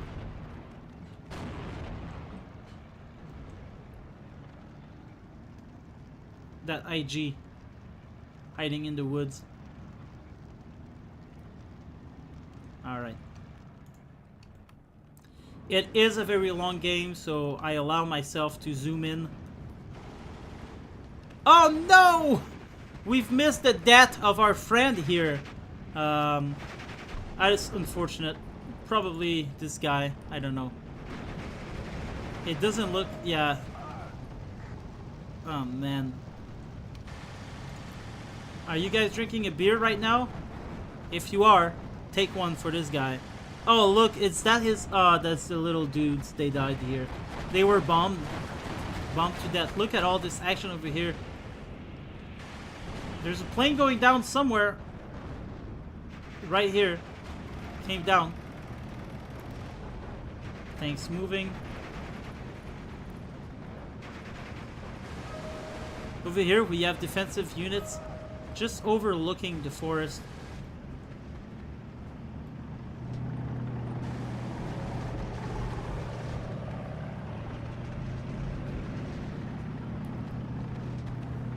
And the tank commander just stays pointed towards the forest. He doesn't want to take any chances. He wants to be ready to shoot as soon as possible. Wolframen in the distance, making like a rainbow over the sun. Beautiful view. Oh, and there you go. Troops are trying to cross, but they are met with tanks. And half-tracks. Alright, let's go take a view elsewhere. We're gonna follow this road here. Oh wow, there's a lot of people that died.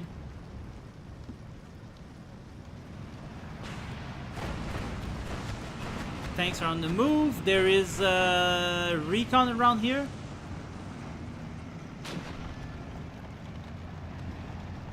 Now it's going to be difficult for them to try to move forward, especially if you show your side like that.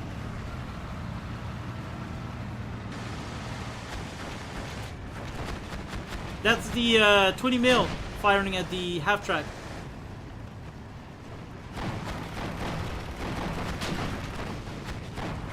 Ouch.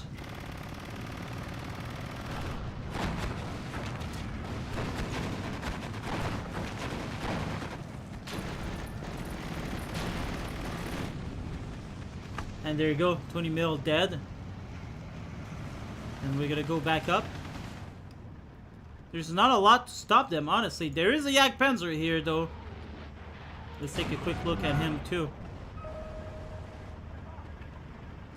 He's definitely going to destroy everyone. Yeah, there you go.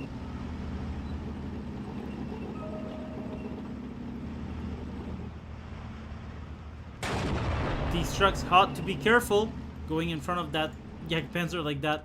Okay, so they all died now. Over here, still a little bit of the same. These guys are still alive. They're still moving. Keeping themselves, you know, hard to shoot.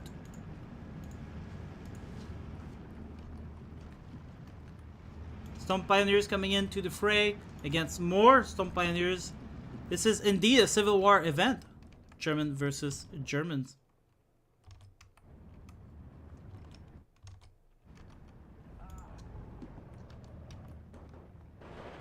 Pioneers versus Pioneers. This forest is really hard to take. And there's no flag in there either.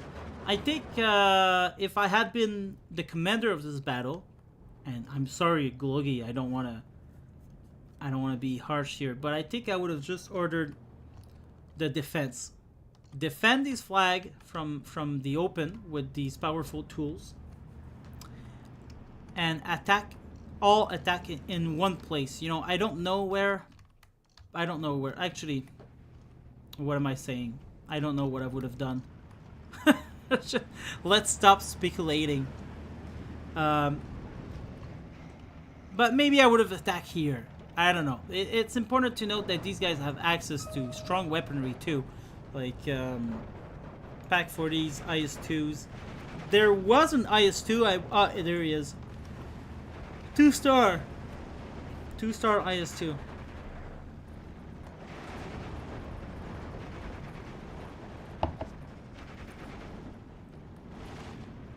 Oh, we're gonna see some action here from the Flamer. Whoa, look at that on the hill too. Whoa. Oh man, this is Hamburger Hill all over again. Look at these guys. Oh man, nothing is coming down this hill towards them. It's a really nice position. Tucked in between destroyed cargoes, destroyed tanks. You know, we look at this hill, when you play, you look at the hill like that and you don't see the nuance in heights. But it's important to do so because you can put long-range infantry on top of the hill and they can shoot down, you know? So this is a hill. You know, there's a little hill here. There's another hill here you can shoot down. So you gotta be careful for that. That's a big hill. You know, you can put MG42 around here and it can, and even though it says it can't, it actually can shoot. And I have been seeing units shoot from a far distance on top of these hills. It's just not something you think about doing when you're in the heat of the action because the game plays in a topside perspective, and they're not doing. Oh, this guy died. They're not doing a good job at showcasing the hills. They should definitely be a little circles to tell you, you know. Ultimate General Civil War did that, and it worked well.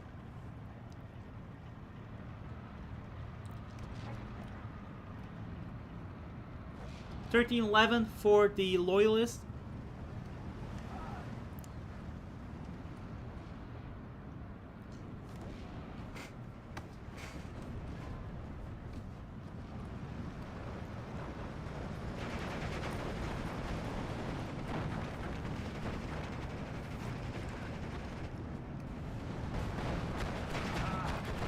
So the red players are finally pushing down this hill and into the forest, and they are met with vehicles, but there is a Panzerschreck here, so these guys, they gotta be careful. This is how most of the people died around here. There's even a plane that crash landed here. He didn't crash landed, he fell to his death. Like, what a place to be fighting This little road.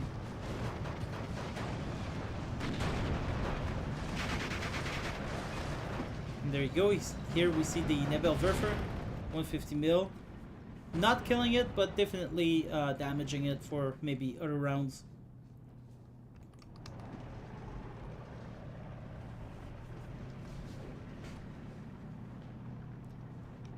Back 40 will destroy this mortar.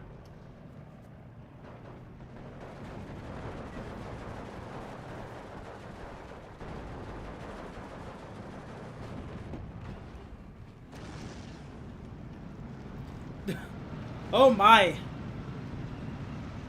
A squirrel, are you serious right now? This is a very dangerous move. I guess he's desperate if he's doing that, because Jesus Christ. There were bazookas here not long ago. But there you go, it all works out for the best. You know, half tracks, Panzer IV, Ersatztruppen. They're pushing the enemy back. That was a very dangerous move though. Plus with all the Volksdeutsche. Panzer IV goes down to the mortars. Are these 120 mil? These are 105 mil. There you go. Gloggy is asking for artillery barrage from his teammate. He's gotten them. It slowed them down a little bit, but they're still pushing, unfortunately. 12-12 for the time being. Over here in the north, still alive over here, still alive. This guy, truly the king of the open ground right now. But some same weaponry, but are not as fortunate. They've seen more action and now as a result are being targeted. Oof.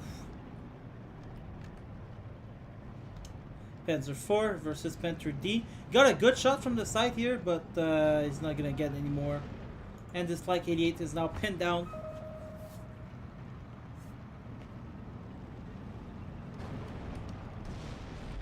Oh man, my arms are dead. I spent all day yesterday sanding and varnishing my table. I've got this big medieval table. It's huge. It fits like... It's not huge. It fits 8. 1, 2, 3, 4. Yeah. 8 people on each side and 1 and 2 more on the end. So it fits 10 people. It's not that huge, but it's still huge, and it's a big table. It's all in wood, and I was just sanding it yesterday a lot, because not only I needed to sand it before varnishing it, but when I first got the table, which was built by my father, when I first got the table, I applied, I don't know what it is in English, but it's some kind of honey that you put on it to protect. It's a honey paste type stuff. But I didn't feel like it was doing the job. You know, since I got my kid, he's eating there and it's creating a lot of mess, obviously. And so I had to sand all that honey down, and it took a lot of paper to do so. Drained paper? I don't know the word in English either. So yeah, my arms are pretty dead. Alright, Drariar is asking for people to push here. He's created a breakthrough, or so he thinks. There's still quite a bit of troops here, but yeah, they could be killing these guys from over here, and this would be a hard blow for the enemy. So he is right here in asking people to push. Unfortunately, this guy is on return fire, is on effective fire, I should say.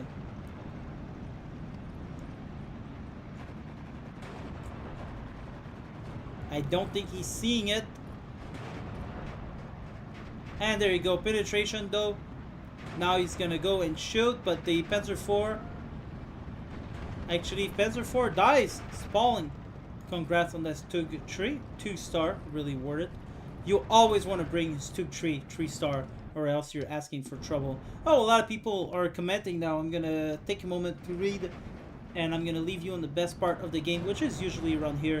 All right, Tonoman. This game was brutal. Breakthrough is not very balanced, to be honest. Oh yeah, so he's watching the Breakthrough game. Yeah, but they also didn't deploy forward enough, so it made it easier to push. Holding the hill probably wouldn't work because of the firing squad of 2K HE. Yeah, exactly.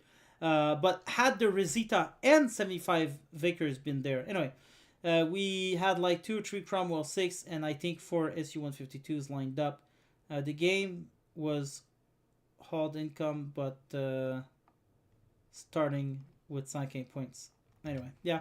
Yeah, no, the Breakthrough game was really hard. It was a hard watch, too. It was brutal for the defenders. But, you know, this is the thing, is in the Kingdom, we don't always play fair. We, like I explained already in the video, we play for fun. And I think creating these stories with the house faction, with we've had rebellions before in the past. I remember one of the first event we had was the peasant rebellion. So before, when you joined the kingdom, you had to start as a peasant, and then you made your way to a squire and then a knight. We only had 3 rank.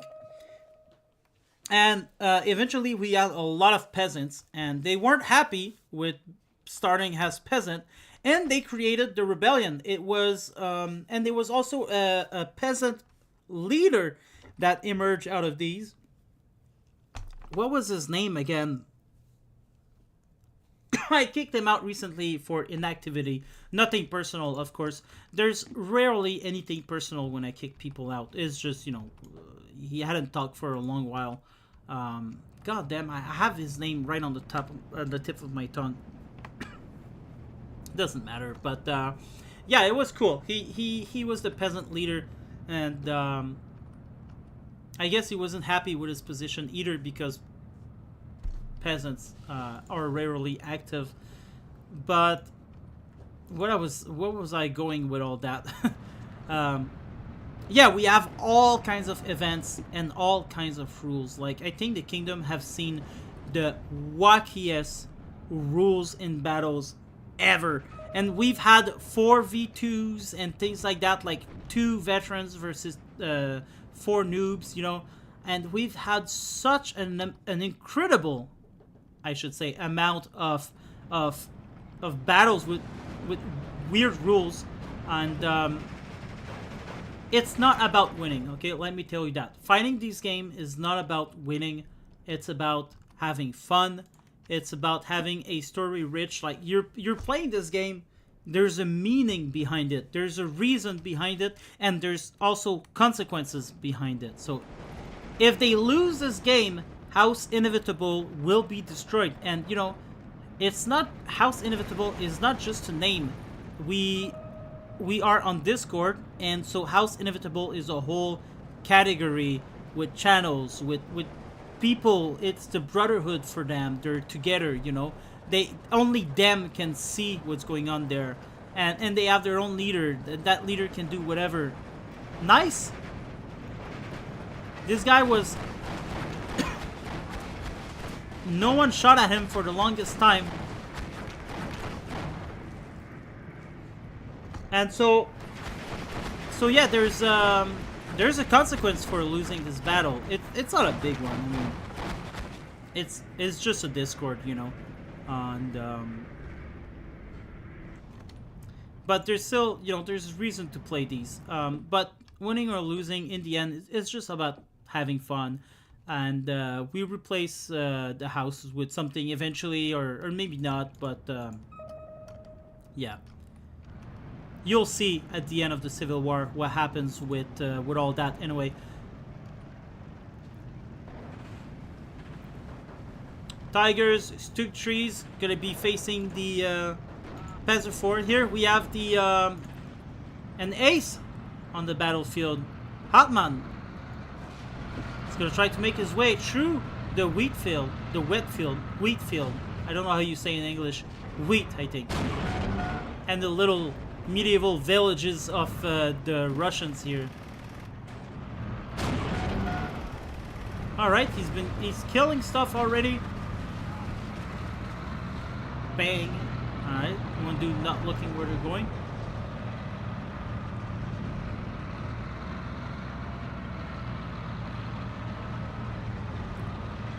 Is there something more beautiful than a Panzer IV behind the sunset?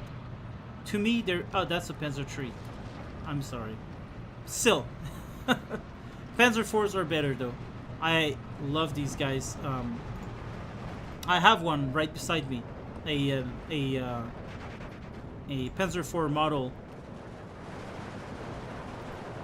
I keep him in between my bottles of rum. My special bottles of rum. They are El Dorado, 21-year-old, and the other one is 15, I think. Both gift from my wife. Alright, so now we see mostly all the beauty stallions are starting to come in. Hummel, 150 mil, doing a lot of damage to these pioneers. 31 minutes in, 13-11 for the loyalists. But you can see by the point that it's been back and forth. Nebelwerfer, 300 mil.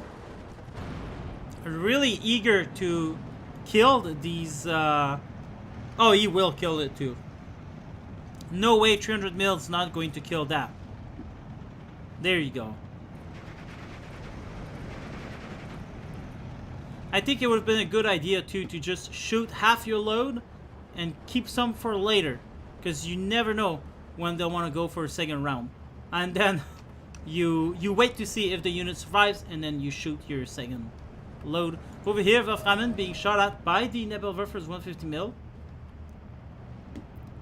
Lots of 105 around here and lots of artillery. They're not even being shot at, so basically this is like a real life artillery field where they just unload and shoot. There are mortars around here though.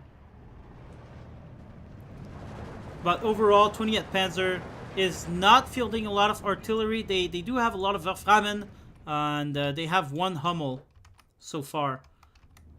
The ground is being captured by the Germans. Drario has been making slow progress here, but extremely good progress around here. He's definitely, you know, he's controlling the road here, the entry.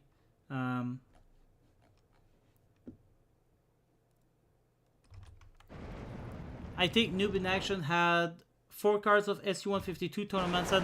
Yes, Tonoman, if you look at the game, we've covered it already. If you look at the game, you'll see there was 4 ISU-152s, and they all died at the same place as well. So they were defeated eventually, but they did a lot of damage. Oh, 4 cards of ISU, not 4 units. Oh yeah, 4 cards, that is intense. Over here, there's a Batterie Führer by Jay's Cowboy, but he hasn't unloaded them. Come on. Do it. They'll get much better accuracy.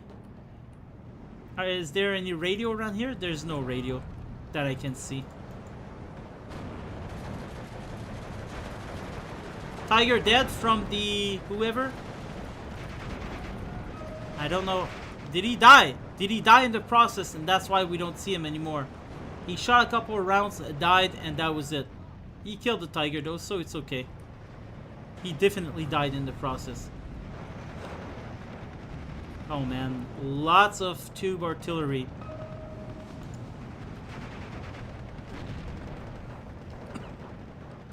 There you go, here comes the off map. Another SKFZ going down for sure. Wow, surviving 2 tube artillery. They're 150 mil though. Not sure if the off map is really needed around here. It's wasted. Could have been great, but it is wasted. There's 2 of them. Skrull got out 2 off maps. Did he already shoot this guy? I'm not sure. This guy should be constantly shooting. Starting to run out of ammo though. Drario still holding the ground around here. Oh, Commander dead from this guy. Nice shot, Gloggy. Nice shot, really nice shot. He's hitting at... Nice, look at that. He's He knows this unit's moving or is gonna move, and he's adjusted his fire for that. This is what I like to see, because you know, in the kingdom of the noobs, you often see noobs playing, and it's great to see them evolve. And well, I can't remember Glogi's skill level before, but it's great to see my noobs in action, basically. Even though they're not noobs anymore. Glogi is definitely not a noob. I've seen him play these games. He's playing really good.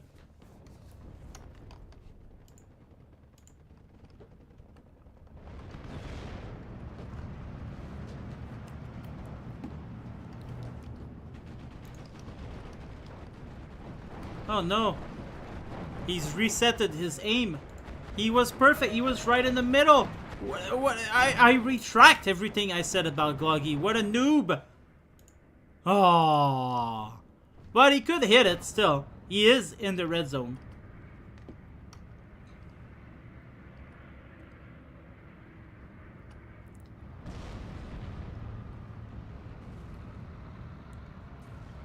And no. Oh well. Missed your chance. More tube artillery. Wow, look at that off map. Wow, 88, 2 mortars, 1 Jagdpanzer 4, 188 here, A8. Oh man, Squirrel, that is a good target. I hope they don't move like that. This is from Drarior and Lord Glogi. Glogi, unfortunately, but still. Sometime when you put off map like that, you gotta try to move target to stall the advance of the units. But yeah, it doesn't matter.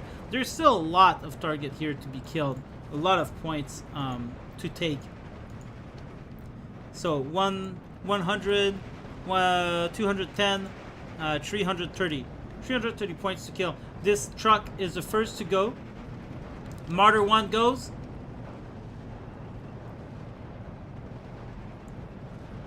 These guys are surviving so far. Stuke 4 dies here to the Panzer 4. That's surprising. Well, at this distance, 88 AT goes down. So far, 2 survivors. It was a good run.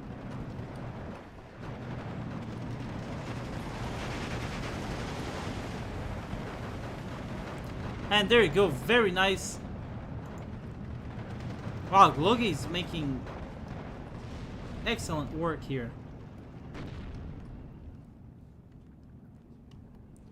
Pack 40, nice position for him. Gonna be helped by the Hedzers.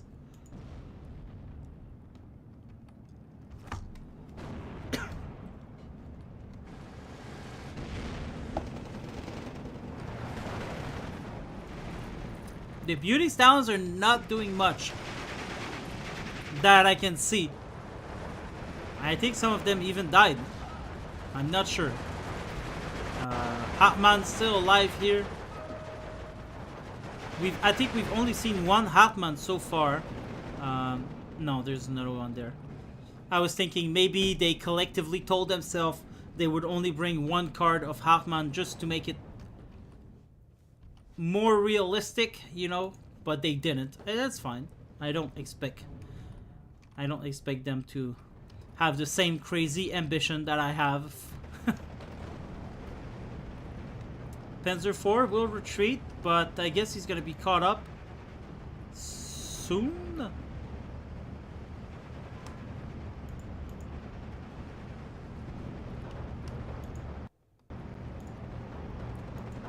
Wow, what a crazy move. Almost cost him his life.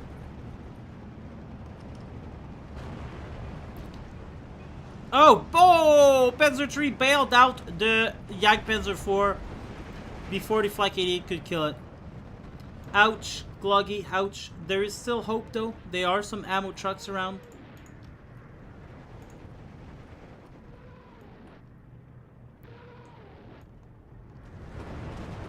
Shooting at his own men.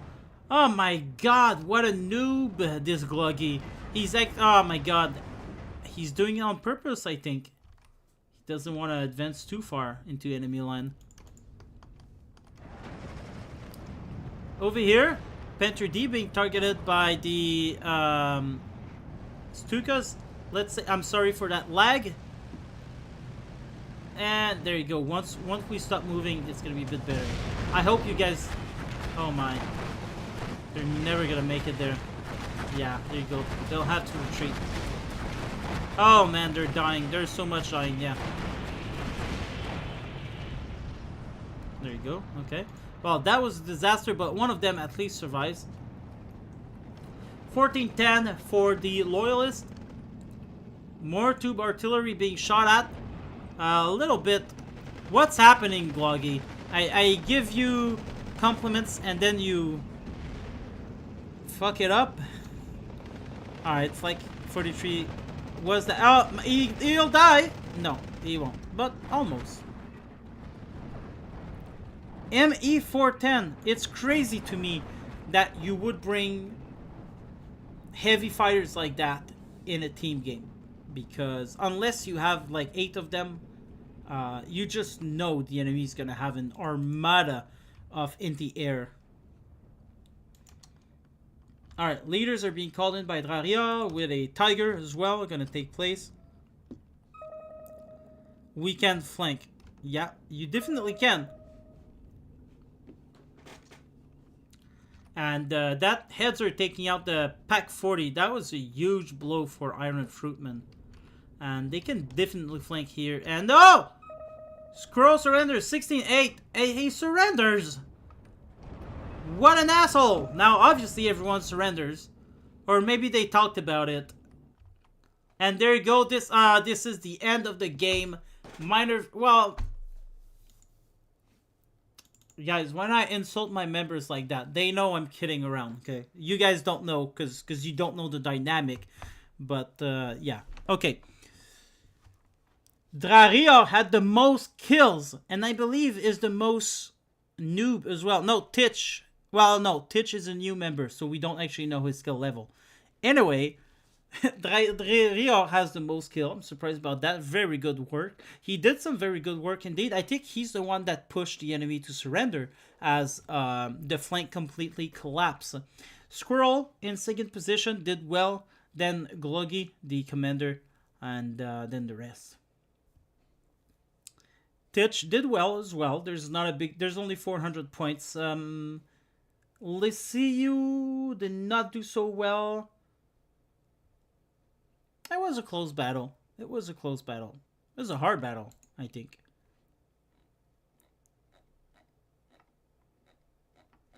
Pack 40. Anyway, we're not gonna watch all of these because we are set to go... I think this is game 3. 1, 2, 3. Yeah. So there's 2 more battle. And I'm going to explain what's going to happen next. And I think I'm going to change the window as well to the Discord. But it won't be long. I'll just prepare it. There was there was a challenger. And yeah. Okay. I'm bringing you into the lore page. Here we are. So this is the defeat of House Honored. And you can see this is House Honored, the biggest, the strongest faction in the kingdom. And you can see their castle behind. And this is Gloggies and the Loyalists. They're just walking through. And so let's read a little.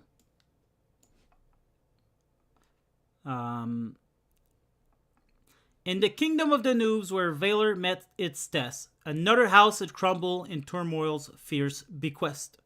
Gloggy's Loyalists, their relentless march advanced. House Honored, once unyielding, had fallen, fate entranced. Amidst the clash of swords and the thunderous roar, the mightiest of houses now stood no more. House Honored, ancient and proud, its legacy laid low.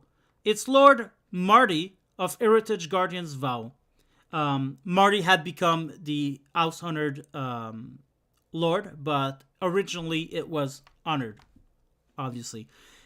Lord Marty, resolute with vengeance in his heart, fled the ruins of House Honored, torn apart.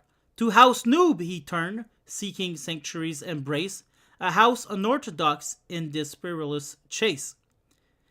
House Noob, led by a lord both bold and bizarre, stood strong in this conflict like a radiant star. Though unconventional, their power was clear, a force to be reckoned with in a time so austere. The Heritage Guardians, survivors in their flight, found refuge in Noob's Hall beneath the moon's pale light. In Noob's eccentric embrace, they regroup and plan. For vengeance against Gloggy's loyalists, they take a stand. In the kingdom of the Noobs, where battles rage on, a new chapter unfolded, a saga reborn.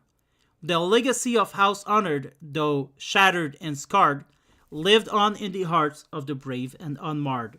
With emotions running high and spirits unbowed, they awaited the clash neath a turbulent cloud. In the echoes of history, their story would unfold. In Tolkien-esque prose, their destinies foretold. And so this brings us to technically game 4, but we're going to go with the challenge, and I'm going to explain to you straight away, and I'm going to go get this.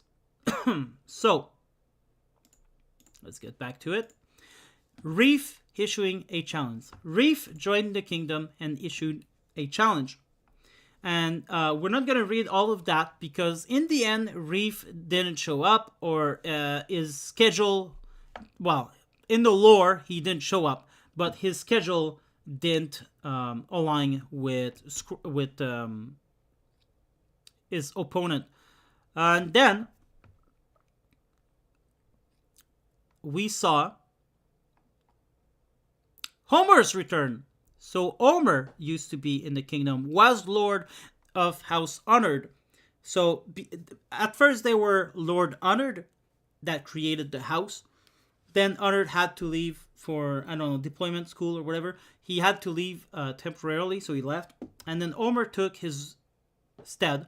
And then Homer left, and Lord Marty took his stead. So Homer, upon hearing the destruction of House Honored, was pissed and decided to come back.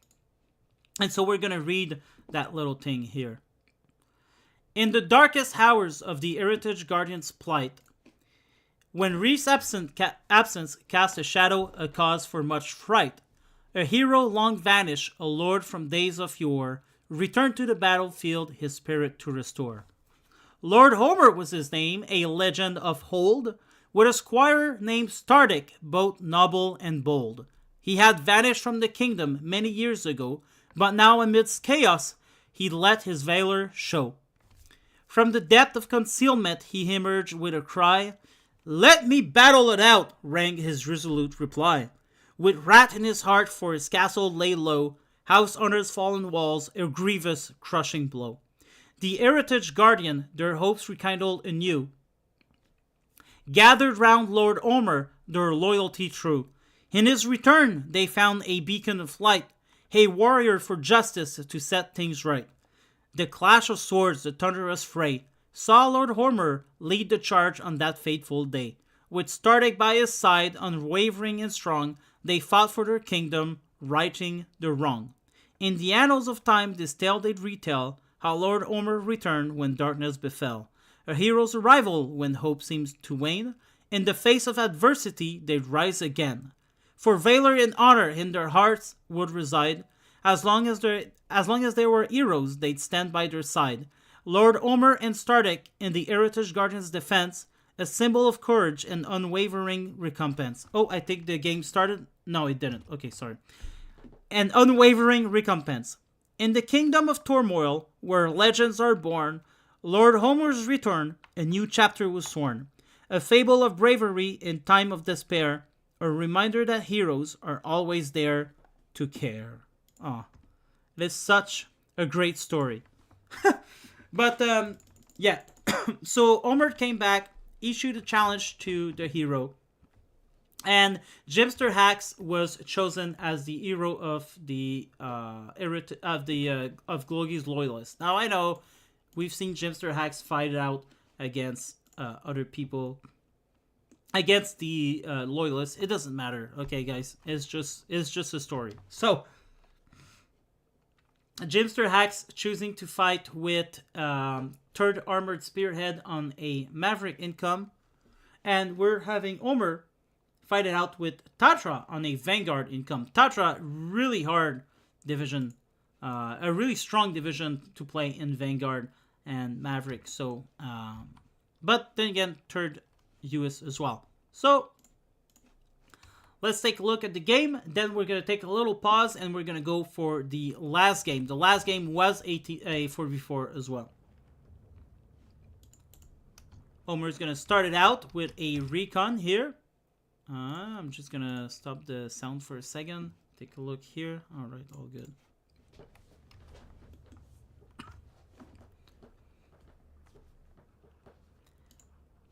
Over here, Panzer Shrek. There's going to be Pak 36. Some Panzer Grenadier, Volksturm, Pak 36 again, and a Yak Panzer 4.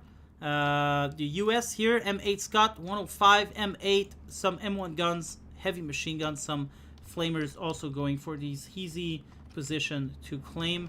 Over here, Opel Blitz going down for with the Volksturm in it. Shot by the M8. Flamethrower coming in here. Might get destroyed by the Panzer Shrek. No. No.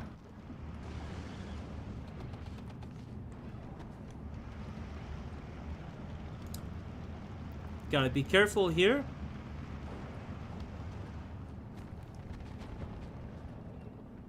Mortars being called in as a reinforcement. 1410 for Jimster Hacks. Omer probably wants to hurry this up. Playing Vanguard at all. It's a dangerous... It's really dangerous to play Vanguard, especially against third armor. 16-8 for Jimster already. It's definitely not looking good. That Pak 36 was about to shoot, but I guess he stopped. Oh man.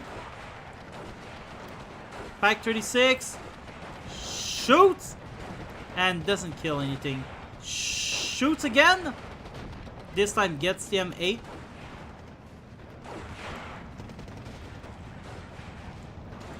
Stug 3E support weapon. 16-8 for Jimster Axe, still capturing the entire hill right now because Omer has some recon units here.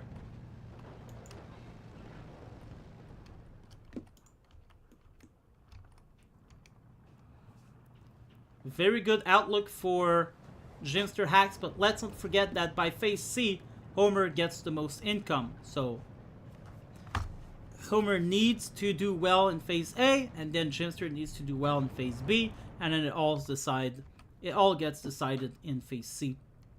This is how the income goes if there's no major breakthrough.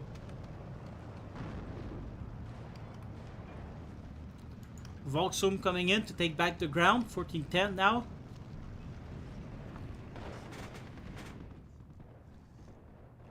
Jagdpanzer is seeing a lot of trouble around here. First shot by the M5 gun, now by the M1. Transmission damage really bad for him. He's going to have to retreat from there. He's not that damaged, but we see a couple of rounds here that applied blunt force to the crew inside, most likely. HE-111 with several 250 kilogram bombs. A little bit of damage certainly stops these guys from shooting, but not gonna, in the long run, kill them. 1311 now.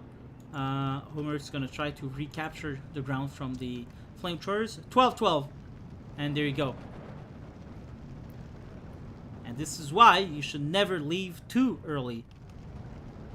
I think a lot of people on the Vanguard income would have left the game already by mid-income by mid-round if you were down 16-8. But Homer doesn't. He keeps fighting, and this one of the part that makes a player good is that you keep fighting. Quite simply, because like how many games have I personally been fighting in, and there's like 2 minutes to my defeat, and everything seems hopeless, and the enemy has all of his points, and I got barely nothing. And then I just win. Just like that. I do something for it.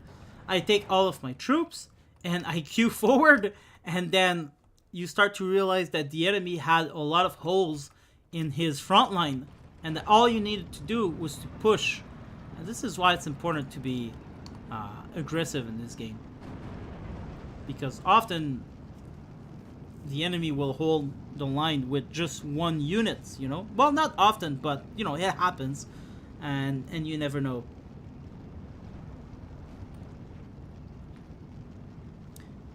And for that here would cause a lot of problems, but there is a 76 here, and so this guy is definitely very strong as well. 2-star 76, 90 mil, you know, 90 mil, 130 penetration.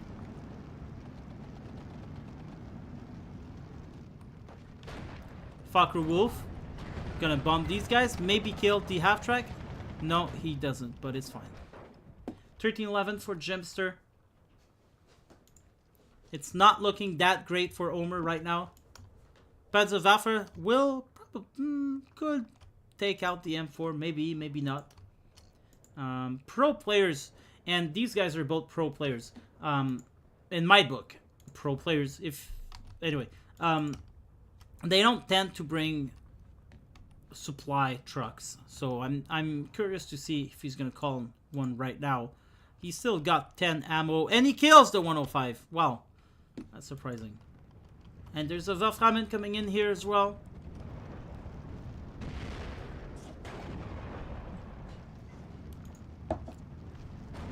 .76 will stop these guys from coming in. There's another M4 coming in from Gemster. No more infantry. He feels he can defend with just that, and he isn't wrong, because there's nothing that can kill them for the moment. This guy is coming in. It's going to be really hard to kill. Back to 12-12. Roxum going forward will get stopped by the M8 Scott, unless the M8 cannot see it. M8 will have very low optic, so I think he should have higher optic just because it's an open top. Like, the crew can just poke his head and take a look. You should have better optic than that. It's unfortunate he doesn't, especially that it is completely a support weapon. So, you know, should be able to take a better look. Omer sees that, he's gonna stop his advance.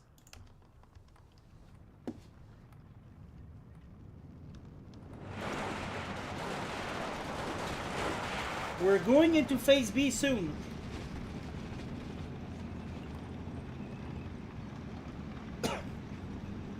The game is in Gemster's advantage right now.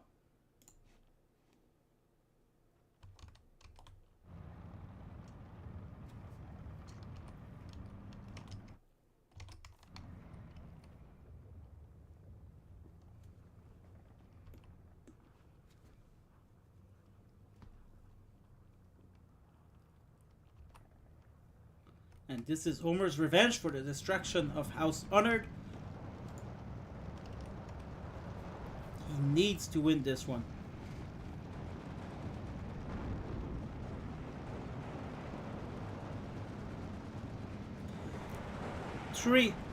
M3 HT coming in, doing a lot of damage to these infantry. Panzergrenadier might be able to kill 2 of them.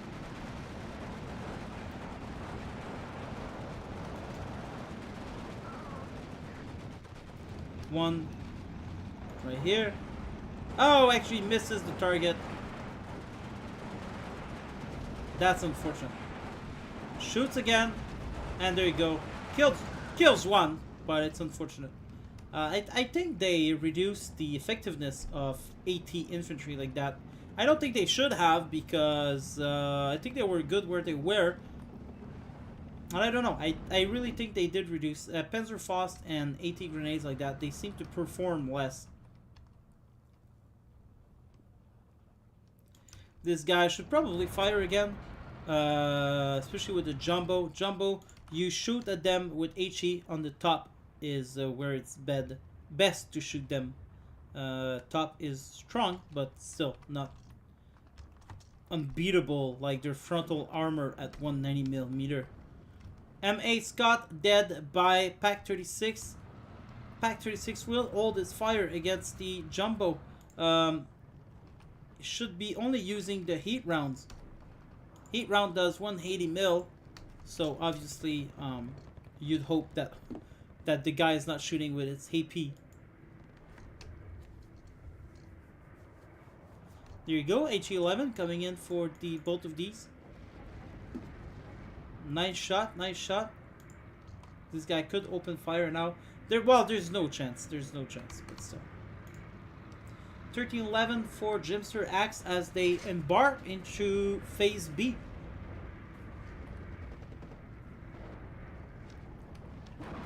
But Homer is starting to gain a lot of ground here in the middle. Wow. True kill. But there's still a Panzer M5 gun. Will redirect his shot to him. There you go.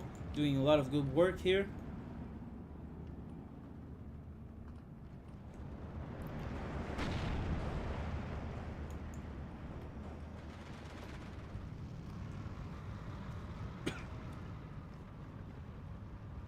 This is going to be very hard to retake. I'm not seeing Homer doing any maneuvers to retake this, at least not from the open. He is bringing a flamer here.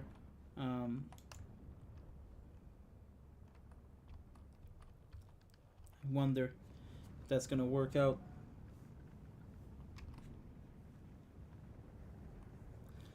Supply truck coming in for that Nebelwerfers now that he's at 0 rounds. Bofors coming in.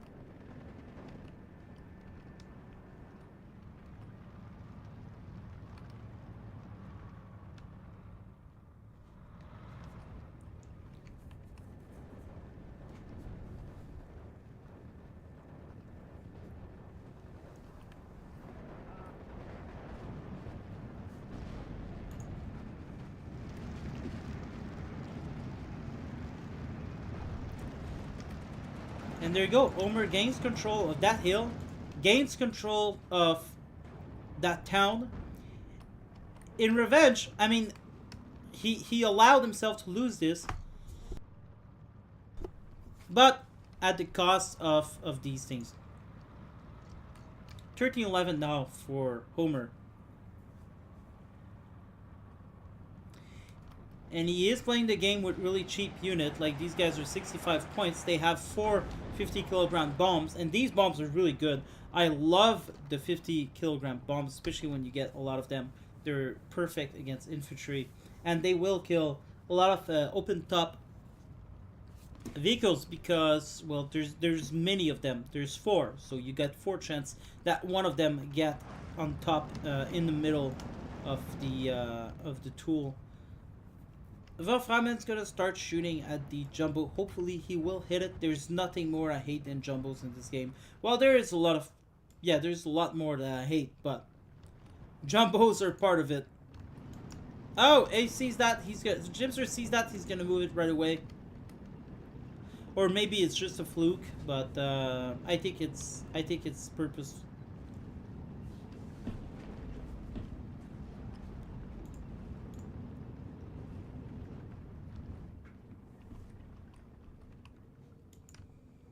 Okay, some troops starting to come back here. 13-11 still.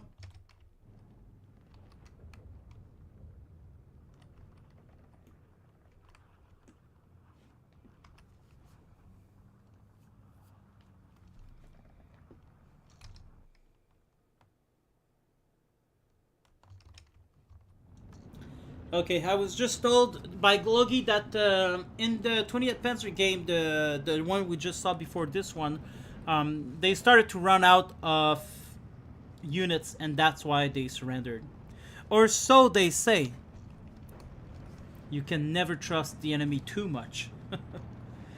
14-10 for Omer, and it's funny because now both players have been dominating the phases where they have the less income. And so this is interesting to see.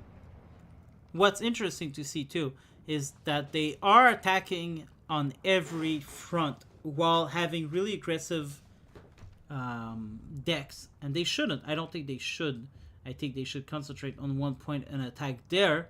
I think most of you will agree with me. These guys are pretty good though, so we're not going to judge them on that. But it makes for a really slow and methodical game. And personally, this is where you don't want to go with these guys. because they're just going to murder you. But to me, Panzer Division Tatra was always a fast division, a heavy knocker with ton of spam. And here we're seeing Omer use it to great efficiency. Like, there isn't a single spam from any of the players. They're playing they're playing right, they're playing methodically, and it's pretty good to see.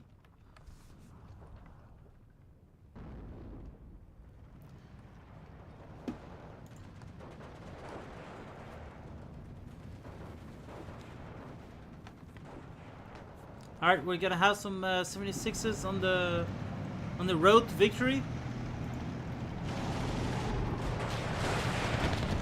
Look at these beauties! Wow! Oh man, this is a beautiful tank.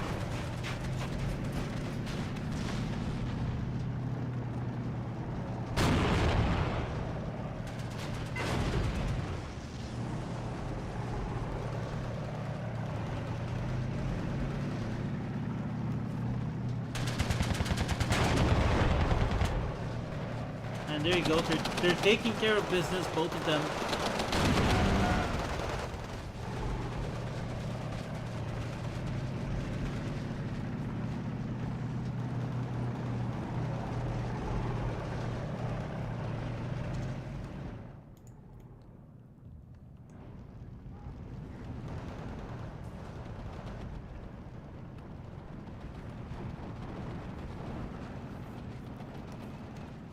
Flag Veiling did a lot of damage to that 76, suppression especially, but in the end, believe he will die. Yeah, there you go.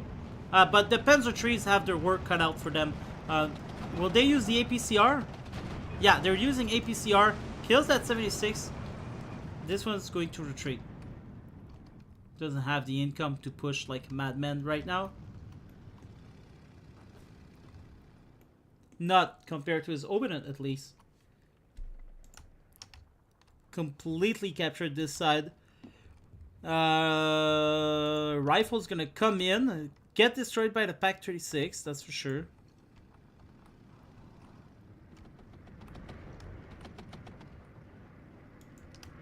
Ouch.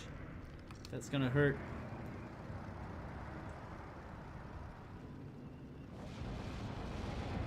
And kills the M4. Over here, there's an off map for 2 disheartened troops. But it doesn't matter, I guess. It's gonna push them after all. Oh, what? Pak 36 kills from this distance? 1,000 meter? It was in... Wow. Oh, that's a kick in the balls for sure.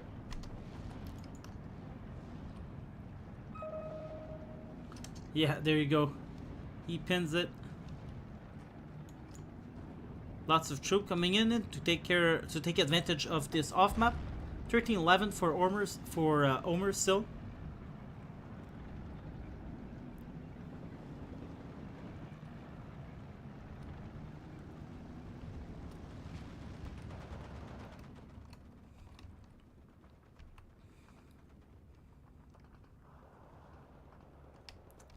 And there you go, Jimster lose the entire southern flank,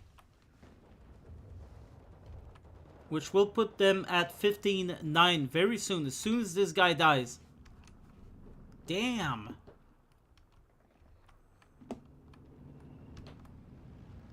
A very good, well-placed off-map. And I think throughout the entire Civil War, we've seen Jimster hacks use off-map very good.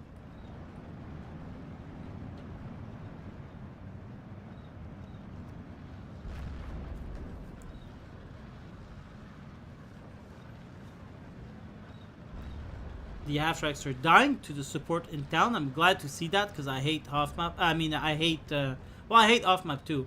I hate half-tracks more than anything. I've said I hate things more than anything quite often during this video. I hate a lot of things in this game. I don't know why I kept playing for so long. I much prefer watching people play, actually, than playing the game myself. Because it's either you pick some tryhard pro or you get into noobs. I don't think either are good for me. Because noobs is basically a waste of time. And that's no offense, of course. I mean, I was a noob too, and I was happy to play higher level players than me at that time. And pros, I don't think I feel like I'm learning a lot because it's just a total swept. Anyway, nice suppression here. Now they can push together. Panzer IV, Yak Panzer 38, really good. Panzer IV Hetzers, really good combo here. They're going to be pushing to the Hemscott, and they're obviously going to kill them. Using his APCR though, it looks like Omer is a little bit rusty on his micro. I think this should be removed, but whatever. He's winning.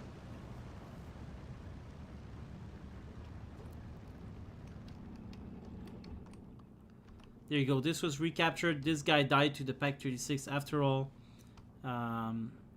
HE, AT, Recon.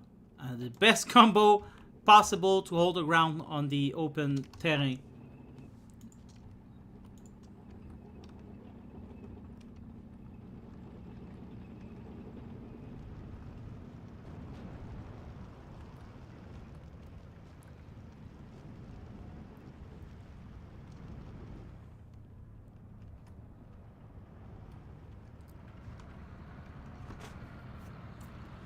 I am falling asleep watching these 1v1s after having done so many team games with lots of actions. It feels like we're just watching a really slow game going on compared to the team games. I think if I start recasting again plenty, I'll just concentrate on team games. We are organizing team games in the Kingdom every Saturday now. I think this event, the Civil War event, really gave us the factor to keep going these team games. People are enjoying them. I've been told, a lot of people told me they've been enjoying the lore as well, which surprised me because I do the lore. I do it for myself. I don't expect people to actually care about them, but people have come forward and they're like, "Oh, I really like the story. Thanks for putting these together. Have had a lot of fun participating." And I'm like, okay, cool. I'm really glad to hear that because I do put some enough effort in that. So I've put Squirrel in charge of continuing these team games and finding different story. It doesn't have to have... I told him, you don't have to create any lore for it if you don't feel like, but continuously having team games like that seems like a good thing. I know in the past we tried to do team games every Saturday, and we've tried with European time zone in mind too. And even Stardek came to me and said, "Oh, it'd be cool to have European time zone." The problem with European time zone and trying to satisfy the Europeans is that they say they'll show up, but they don't show up. And so that's a big waste of my time. And even Stardek didn't show up. He asked me to change the time and he wouldn't show up. So, you know, why would I continue to do that? So I found the perfect time for team game events to be 2 p.m. GMT -4. So 2 p.m. North American, one of North American time zone, the Eastern ones. And I feel like that's where the most people are. That's when most people are able to participate. Anyway, 13-11 for Omer still, as Jibster Hacks recaptures these two flags with barely nothing. I am always surprised seeing these pro players play. It's like there's so little on the map, and there's so methodical.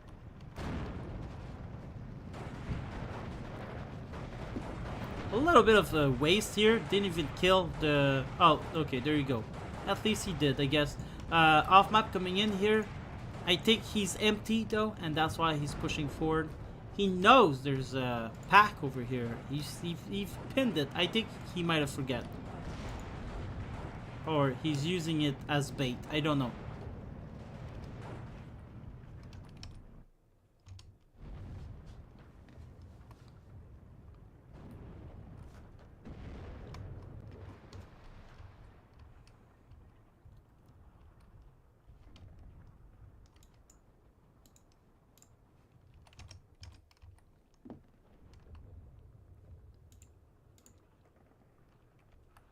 This guy never moved, never reshot. Could have been coming in here and then shoot these guys, but he doesn't. M1 gun going down to the Volksturm.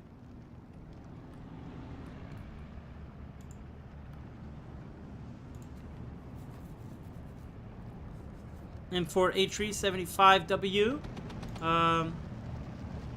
Who are these guys? Just normal tank with 100 mil, I think. Yeah, 100 mil. 59 for Homer. They are in phase C now, so the income is in his advantage. Only 10 per minute, but 10 per minute is 100. 100 is, you know, sometimes 2 units, could be 1.5. It's a little difference. I guess it's not that much. I guess it's not that much.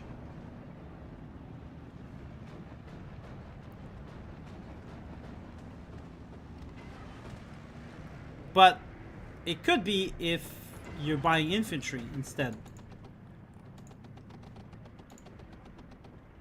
It's 5 more infantry unit than your enemy, which is, you know, it's something to think about. There you go. Get the M10. Someone else did. The Pack 40 did. And the 105 gets loses recon. Yeah, that was a nice combo from these two. 1410 could lose that soon. Jimster has recaptured the hill. Oh wait, did he ever lose it? Yeah, I think so.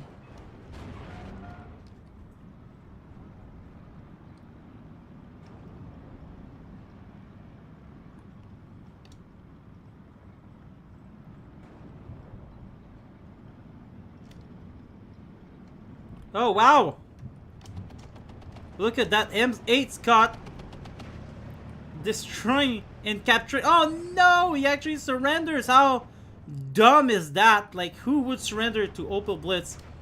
And Jimster will try to remove this truck from supplying the enemy. Probably come here like that.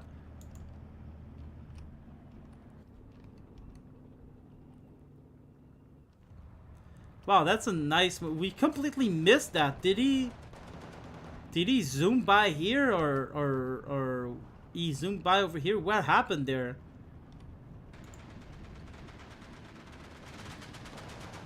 Alright, bazooka's killing. 12-12.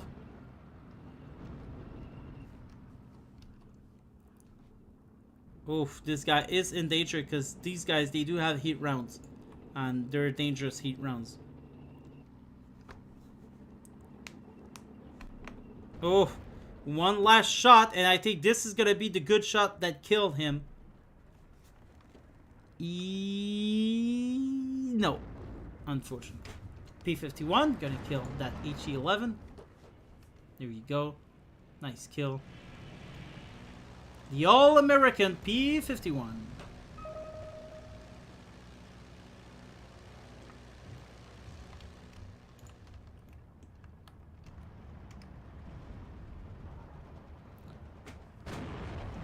$13.11 for Omer. Probably starting to run out of troops soon, I would expect, from some of these. Maybe Jimster.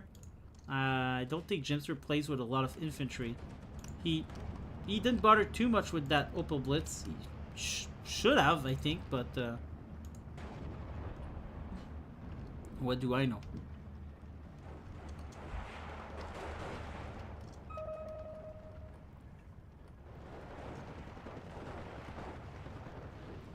Nice move. Jimster is just gonna pack these engineers into half tracks, and then that's gonna allow him to shoot at these dudes.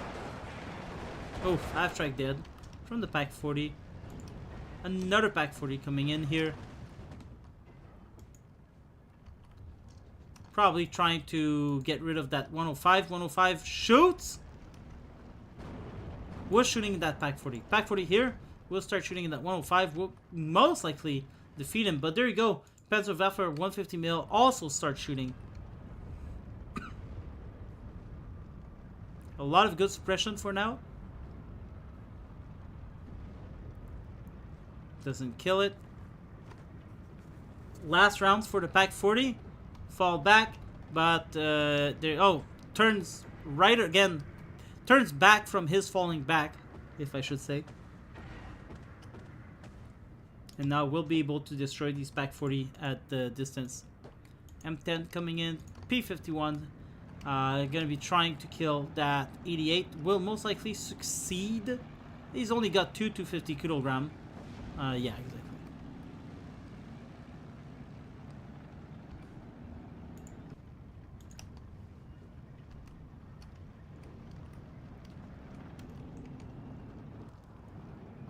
$16-8 for Jimster.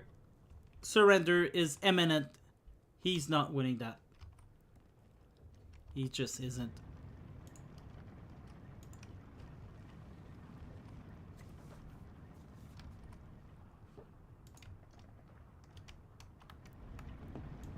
Everything is captured.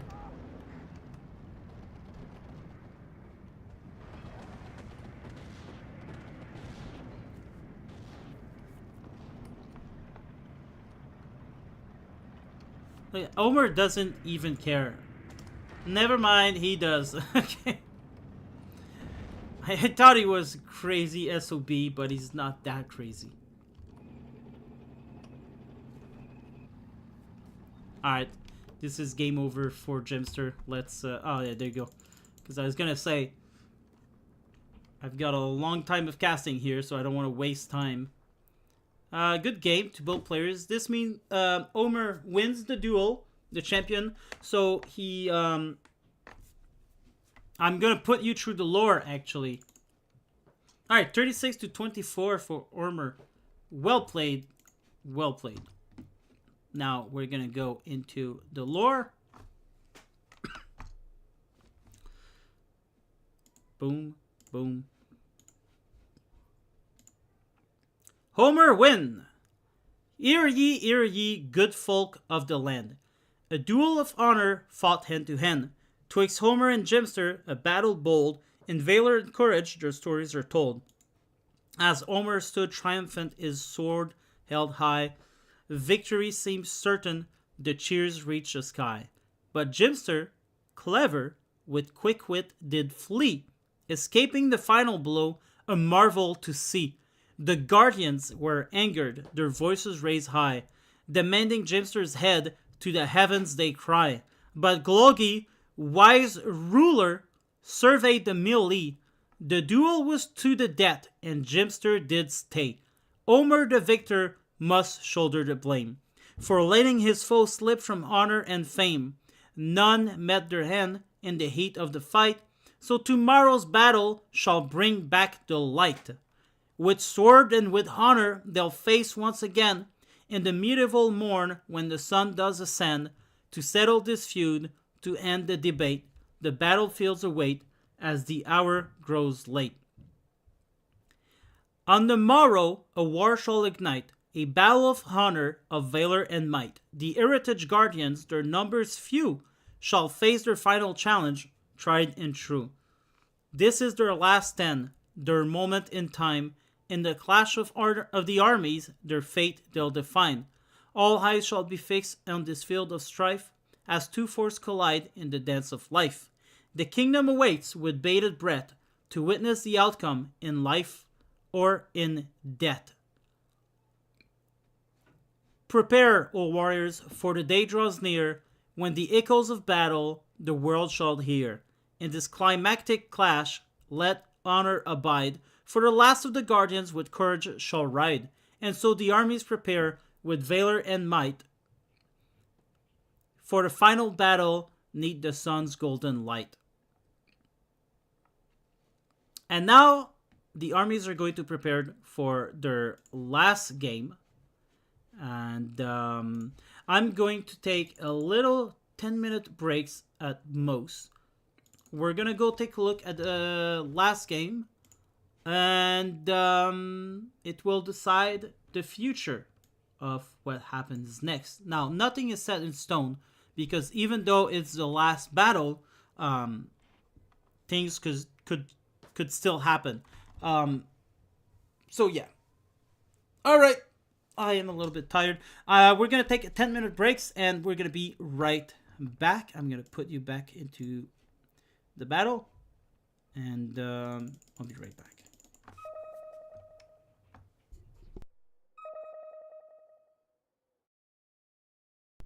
I'm just gonna set the battle here before we start. And this last battle against House Noob was supposed to be.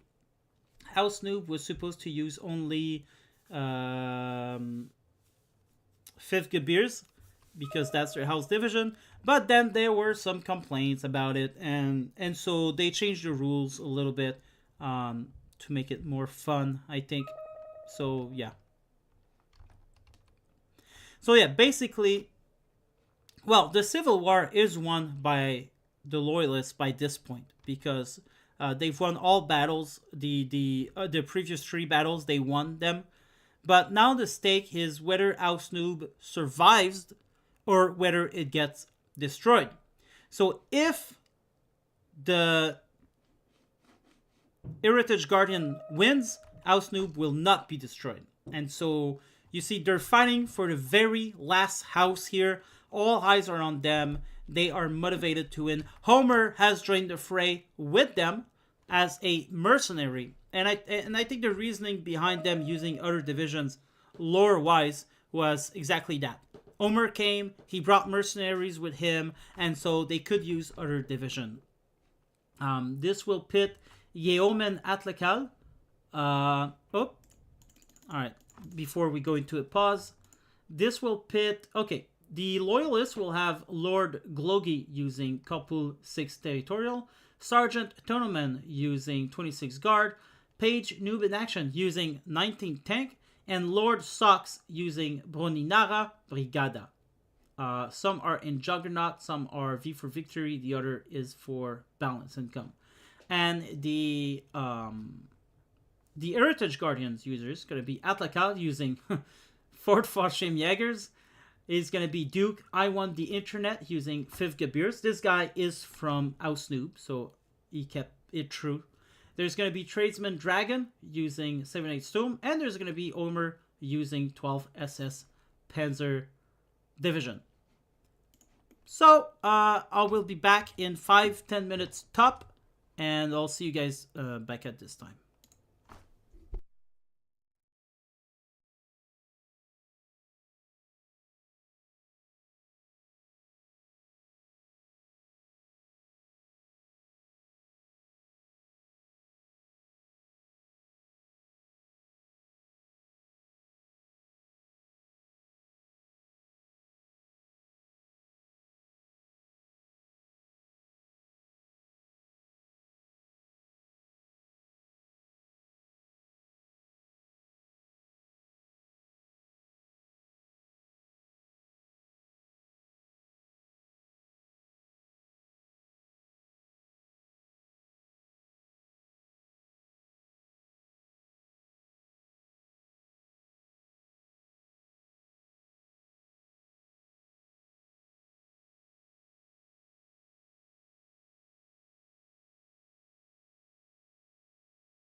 All right.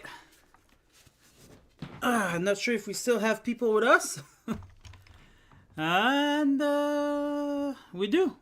All right, I am back.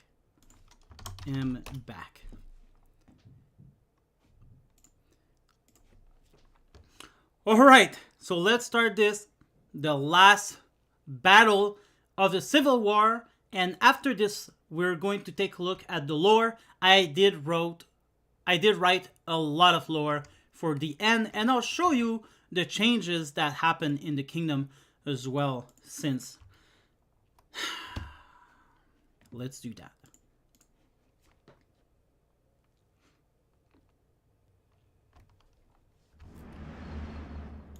Okay, Gabir's gonna start putting some smoke around here. What map is that? I don't remember this map. In a 1v1, JU88 is gonna start looking at these guys. Sergeant Tunnelman versus I Want the Internet. This should be interesting. There is Noob in Action versus Atlaka. This should be interesting as well. Same skill. Well, more or less. I don't know. Dragon versus Gologi. This should be a hard one for Dragon. And Homer versus Socks. This should be a hard one for Socks. Chaika! Lord Socks starting with the Chaikas destroying, or almost, the Flak 36. So already doing a lot of work with his favorite Chaika. Homer with the Petro D here. What map is that? I don't think that's a 1v1 map. I think that's only a team game map. 50 mil around here. I gotta close the screen because it's gonna restart in 1 minute. Okay, it's done. Over here, a lot of smoke. Didn't do, none of them really did something useful in my opinion. But here they are. Oh wow. 5th Gabirs in town versus 26 guard.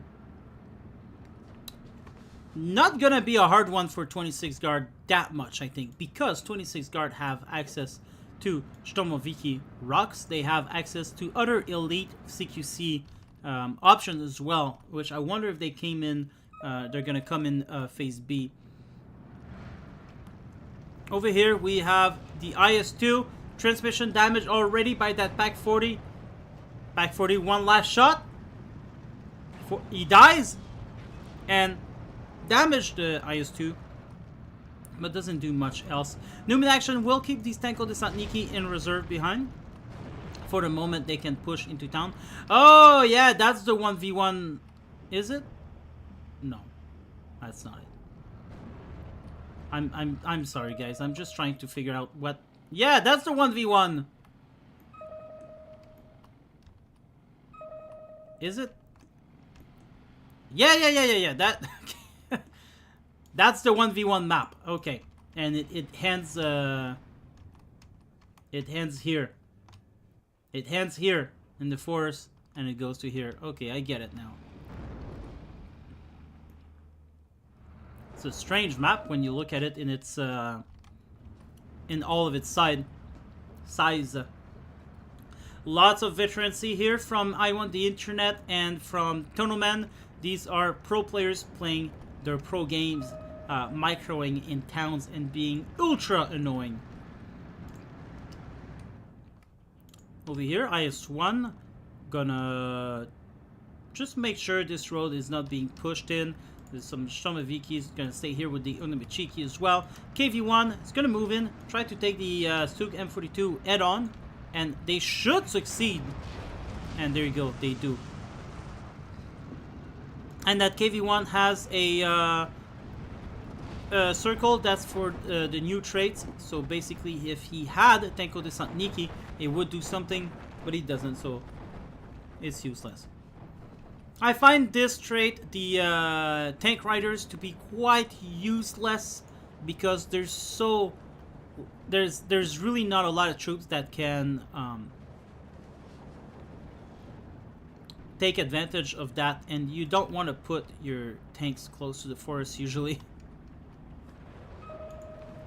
Could have been useful though here for town if he had some tankos. But yeah, he doesn't, so whatever. OT-34 gonna die any second now. I'm surprised he's still alive. He's shooting at the Tiger rather than going for the LG-40, and this is a classic Steel Division moment. Oh, there you go, Naiden.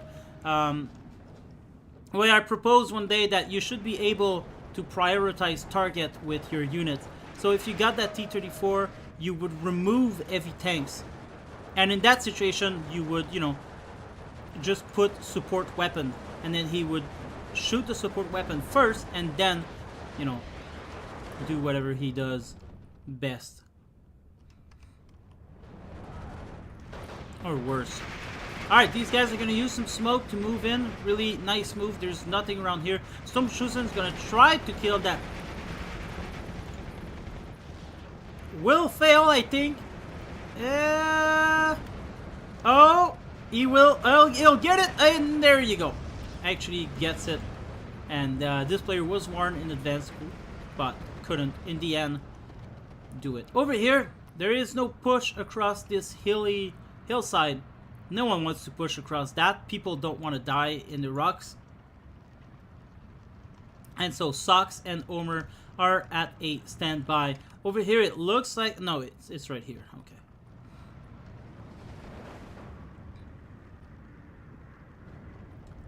.81 mil mortar with radio from Atlacal using the ever-annoying Fort FGS. Recon from the HE-11. These are really great recon because they are so hard to kill. Even with fighters, fighters are usually just going to run in circle, trying to get behind these guys. Yeah, just a great fighter. And it's using up a lot of the enemy's ammo too. And I know some people don't think this is a good tactic, but I believe that using as much ammo as you can from the enemy is a valid tactic. Okay, lots of 3-star. I love seeing a chain of command like that. You've got the commander here, and then you've got these guys profiting from the commander's ring, and then you got leaders, and it just trickles down. It's beautiful to see.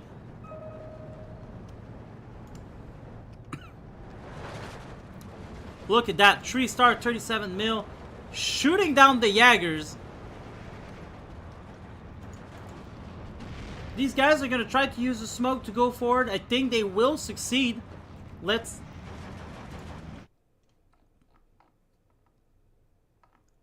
good thing I pressed pause. Let's take a look at these guys in first person and see if they get across the road. Now, we can already see a lot of people died here.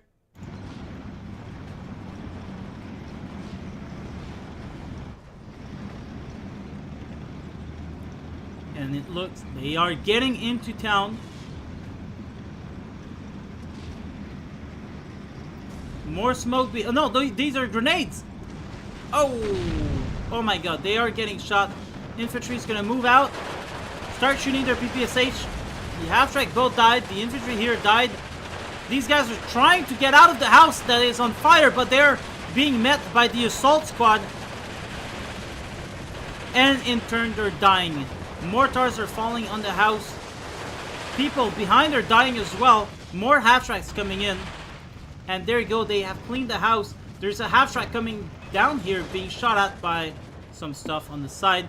And in the end, 8 survives, and 7, and will try to get back to safety. 6 of the wood. 6 survive in total. The Tiger was 5 survives in total.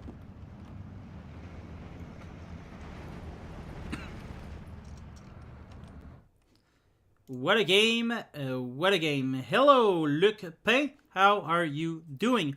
Welcome to the shit show. We are at our last battle in the Civil War event, so I would advise that you go take a look at the previous battle if you don't want the ending ruin. But it doesn't matter that much, you know. Especially if you don't care about the kingdom lore, then it doesn't matter at all. Nice line of defense here. Poopshin's gonna start shooting at these KV-1, these unsupported KV-1, I might say.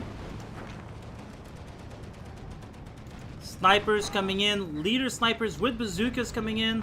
Gebiers Jaegers are really, really, really the annoying faction. Another KV-1's going down to the Poopshin. 3-star Poopshin, should I say. Now he's getting lighted up by machine gun, but 3 stars not getting suppressed whatsoever. And another kills. Wow, before he dies. Oof, that's a hard blow, because these Poopshin, they're really cheap. They cost 30 points. Ognomechiki is gonna try to move in the forest, in the town. They're not gonna be able to survive this, obviously. Tonoman keeps trying.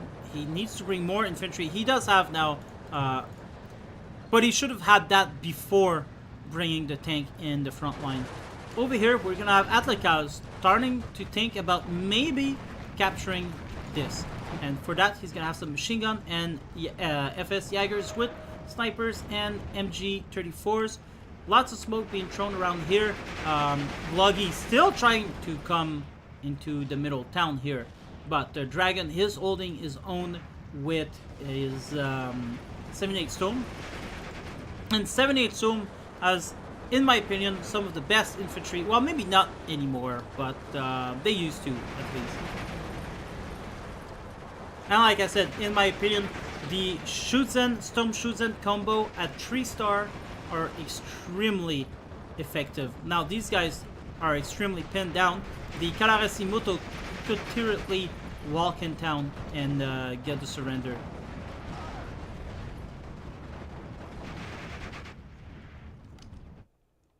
Thanks, fine. I will watch the whole event. Unfortunately, I'm not able to see this battle on your Discord server.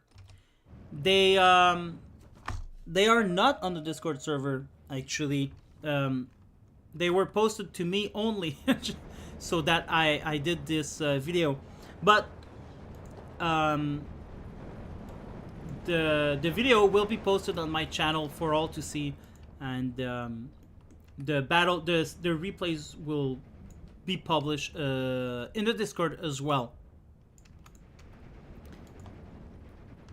It wasn't a rule that they be sent to me exclusively, I think, but it so happened that they were.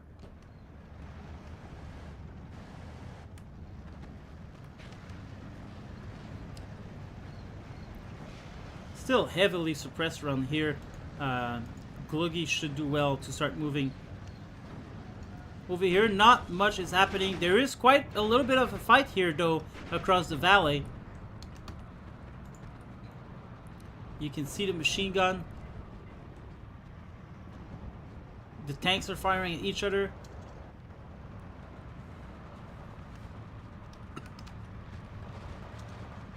It's nice to see. It's these little moments in the game.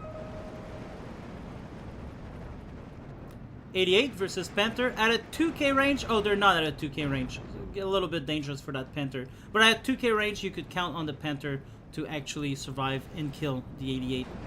The 017 Uragan being shut down by these Flak 36 that are now being targeted by the 150mm artillery.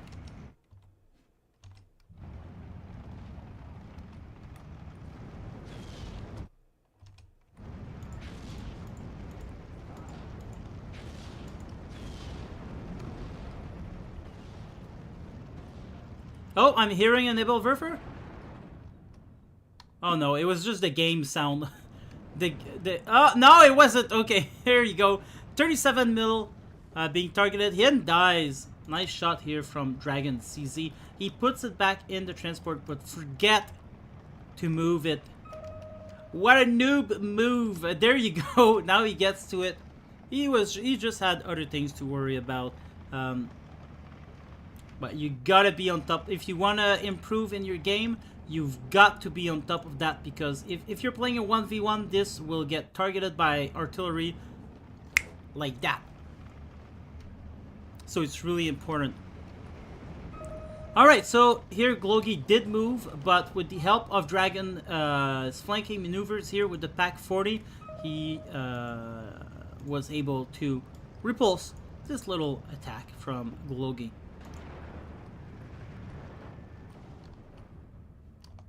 These Gebiers 36 being targeted, but some Some of them has full ammo, the other have none. I wonder why. And I wonder why put them together like this with the old. But it's okay. Off map coming in from Tonoman. The 122 mil rocket will definitely destroy everything here. Fortunately for I1, he's moving out of range. Strafniki in the forest. It looks like the Shomaviki, either they died or they moved here.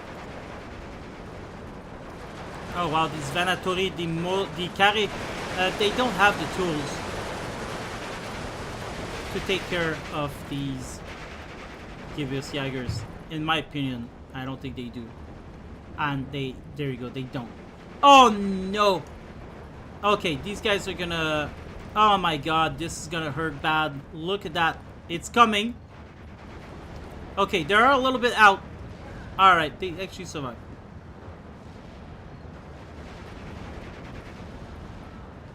It's not that bad, but these guys will be hit eventually as well.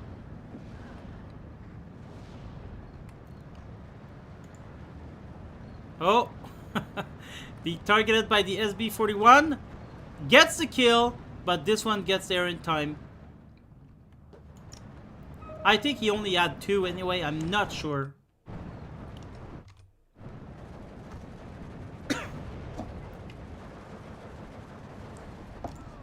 Nice shot, nice shot. Now he has to remove these guys.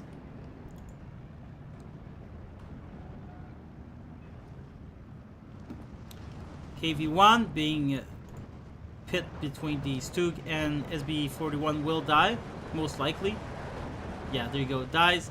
There's the M222, 223 being targeted by infantry. It's a nice looking thing, but it's gonna die. Oh, that lag. I shouldn't zoom too close on the 4v4. Yak-1B coming in for this spot there. Atlakad was able, with the help of Dragon, they both helped each other, but Atlakad was able to capture this flag momentarily. 14-14. What? 14-14? Oh yeah, there's more flags in 4v4s.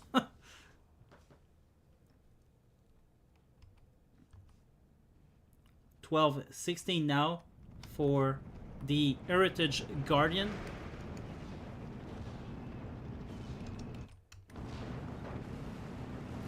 Over here, still nothing happening. Vickers, Armstrong, there's little skirmishes around here. And people are dying, obviously. But there's not much going on, though. This guy was targeting these. They didn't die. Yeah, I was surprised if that would have done anything to that Panzer IV. Dragon CZ, very good off map here. Wow. Get the PTO Rheinmetall 40. What is that? That's definitely a pack 40. It's just got the name of the factory on it, I guess. These guys moved, but it's still, if he can get these guys in, it's gonna be... Oh, and he does. There you go. It's a 210mm. That's gonna hurt. Look at all these Su-152 coming in against the Panther. Oh, look at that.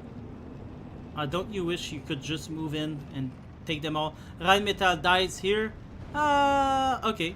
Still coming down. Panther died to the Su-152 and 85. Pack 38 dies. There's a Grille around here. That Nashorn will die. Oh, he's using APCR, unfortunately for him. Had he not used APCR, this would have been dead a long time ago.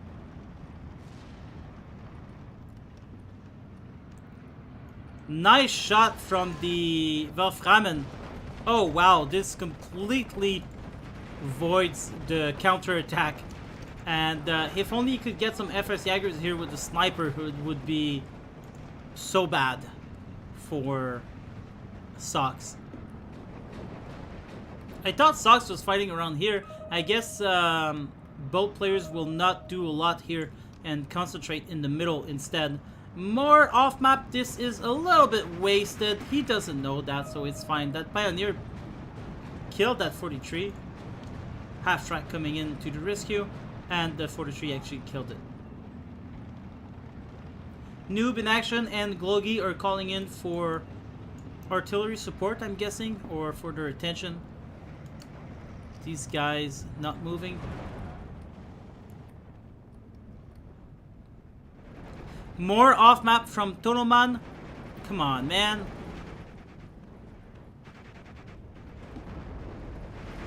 But he is fighting a defensive war here as he's being pushed hard by 3-star Stug trees.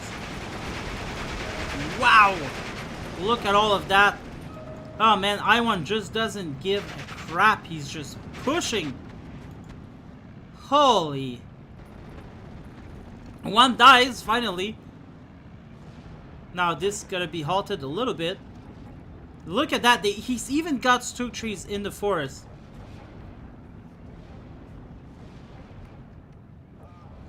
Who shot that? This war Framen. That was a dangerous move. Alright, these guys are now gonna have to retreat. The Pioneer Assault are moving in from Gloggy, so Tonoman has asked for help. Or Gloggy has given it himself. It doesn't matter. There are two players around here now trying to contain I1 the Internet. I1 the Internet hasn't played in a long while, but when he saw that his house was at stake, he came back and put his studies aside. I think he's studying for military, or I don't know what he's doing. It's none of your business anyway, you the viewers. But yeah, so he went to study, and he came back for us here to defend the glory of his house. Unfortunately, Wansome Noob, the lord of the house, could not be present because he had unrelated stuff to do. Lots of anti-air, but unfortunately they're not being micromanaged, so these Yak 1Bs will be able to survive. Oh wow, what is that? What? Oh, tree! 60 mil mortar with a truck, a Gloggy, you SOB. You've really done it now. Shoots and could be killing that Su-85, really dangerous. This Hotchkiss AA is moving. Why? There's something happening here. Probably a mistake. 1810 for House Noob for the Heritage Guardians.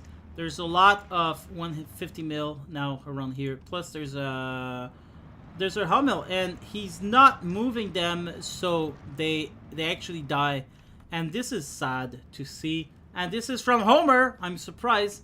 I guess he must have highs a little bit everywhere, so we'll give him a pass.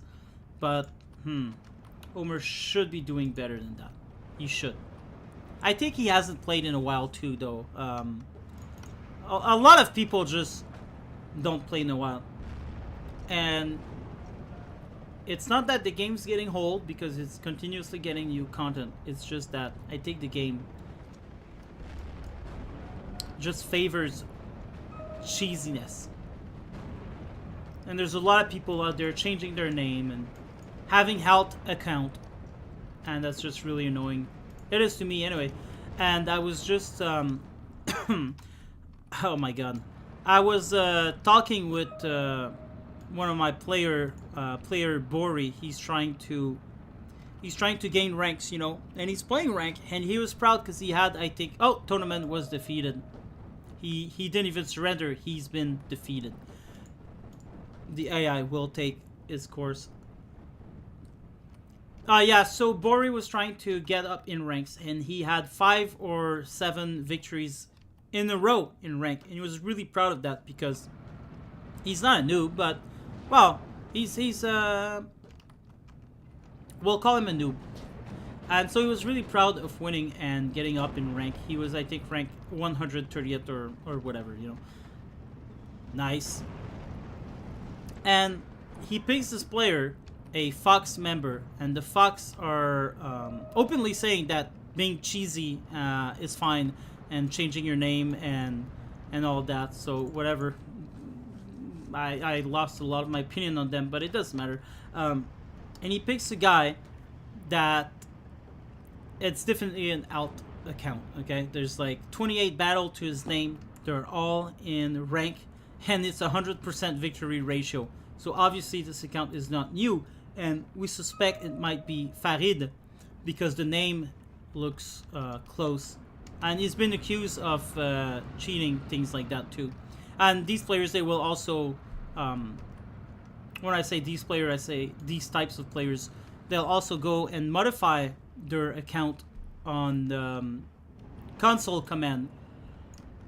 And anyway, so yeah, so when you pick in rank, when you pick a player that is not better than you technically in terms of statistic, you lose a whole lot of points. And so Bori was faced with this ultimate pro player and lost a whole lot of points in his ranking, and it really discouraged him. And this is what I'm saying when I say the Steel Division 2 pro community are driving the new players away from the game, and I'm here trying my best to try to drive these players in the game by creating these fun events, by creating, by helping them out as best we can, and all this. And it kind of pisses me off that now there's nothing you can do about it because the devs don't care, or don't seem to care at least, about these kind of stuff, because they're allowing it. They're allowing people, to change their name at will, stuff like that.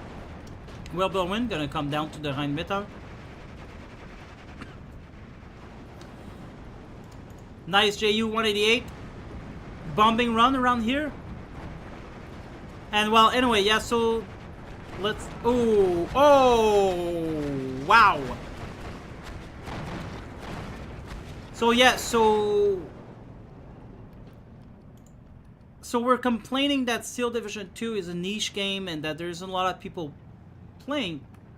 But then these 1v1 players are going around and they're trying to cheese as much as they can, and they change their name and they create new accounts to drive the noobs into the dirt. And I've got so much bad to say about players like that. It's just, and then they're like, oh, there's not a lot of people to play in the tournaments. There's not a lot of people to play against us. A lot of players are gonna auto surrender against us, so we have to change our name. Some will say, well, of course, if you don't let these players the time to learn the game, you're never gonna have a competition, because you drive the new players down and you stop them from playing 1v1 with all your devious tactic and methods. So don't be surprised, you get what you plow, basically. Anyway, this was my rant. 21-7, definitely the loyalists are losing this one. And it looks like, yeah, 40 seconds. Let's advance that. And it looks like House Noob will survive in the end. The only house to win against the loyalists. Lots of off map by Sucks here. Sucks is finally going through, and but no times to win. Major defeat, guys. Major defeat. 3,000 kills by I Want the Internet. Sucks had 700 kills. Come on, you're a lord, for crying out loud.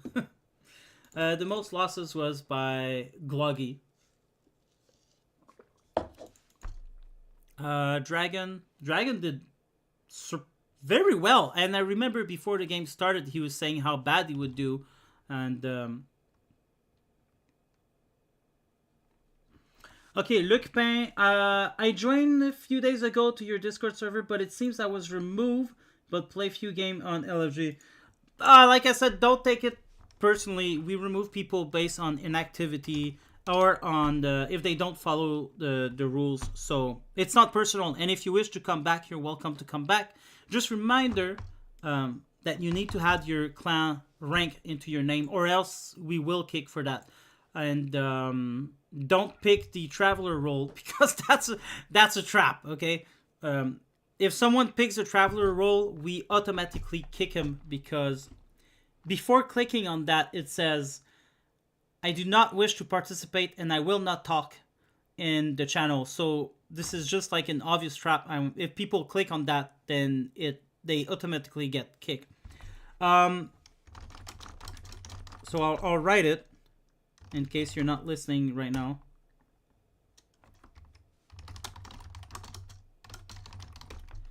All right, and Luc Payne, if you join back, oh yeah, that okay. So yeah, you were traveler, so we kick.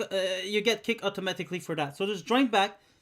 Don't kick. Sorry, don't click on traveler. Just make sure you click on tradesman and contact me in private too, and I'll get you set up in the kingdom. It's just recently we've kicked about 200 people, and we're trying to we're trying to keep the clutter because there's a lot of people joining and they don't say anything ever, and then I have to spend half an hour finding out who's talking, who's not talking, and it's just it's really not personal. So I just want to put this clear. All right, so yeah, now we're gonna go back to the lore. House Noob won this one. This was the last game, guys. If you don't care about the lore, you can leave now. Thanks for joining. I hope you've enjoyed this live cast event. I think it was great, and I actually had a lot of fun.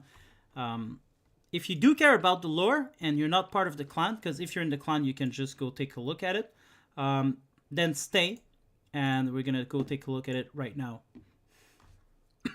So this was the image, and this is really nice image by Matthew. We'll see it later, but it's an historian artist, and so he draws exactly like they would draw back in the medieval time, and I think it's awesome.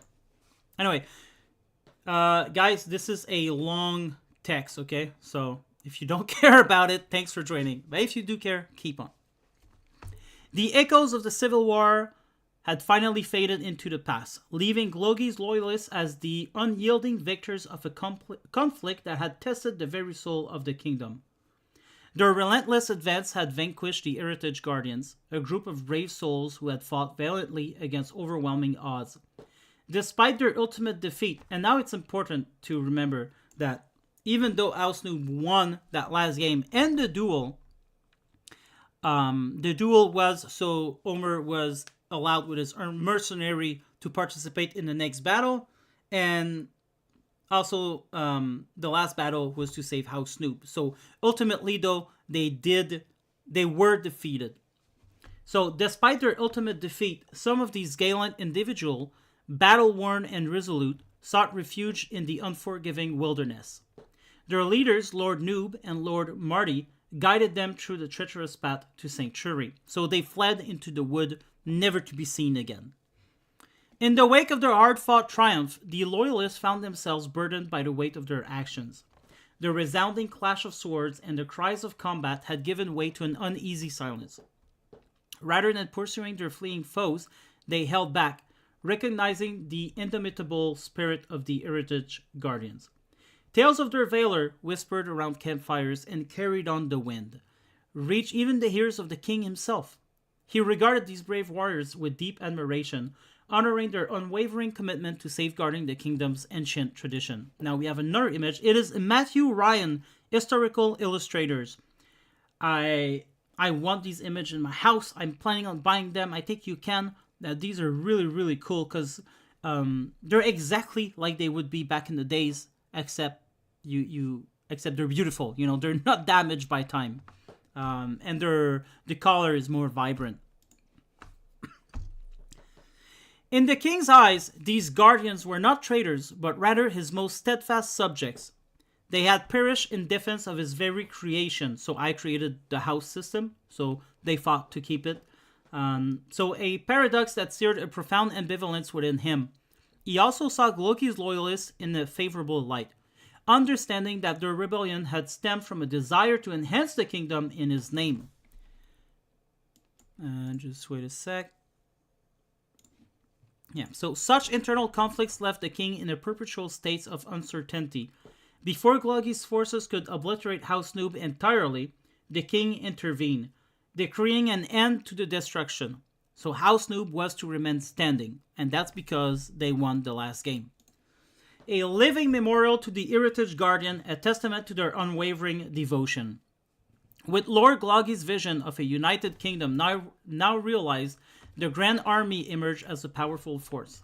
However, the question of what to do with House Warfare, the sole house that has withstood the tide of change, House Warfare being the house of Lord Gloggy, remained unanswered.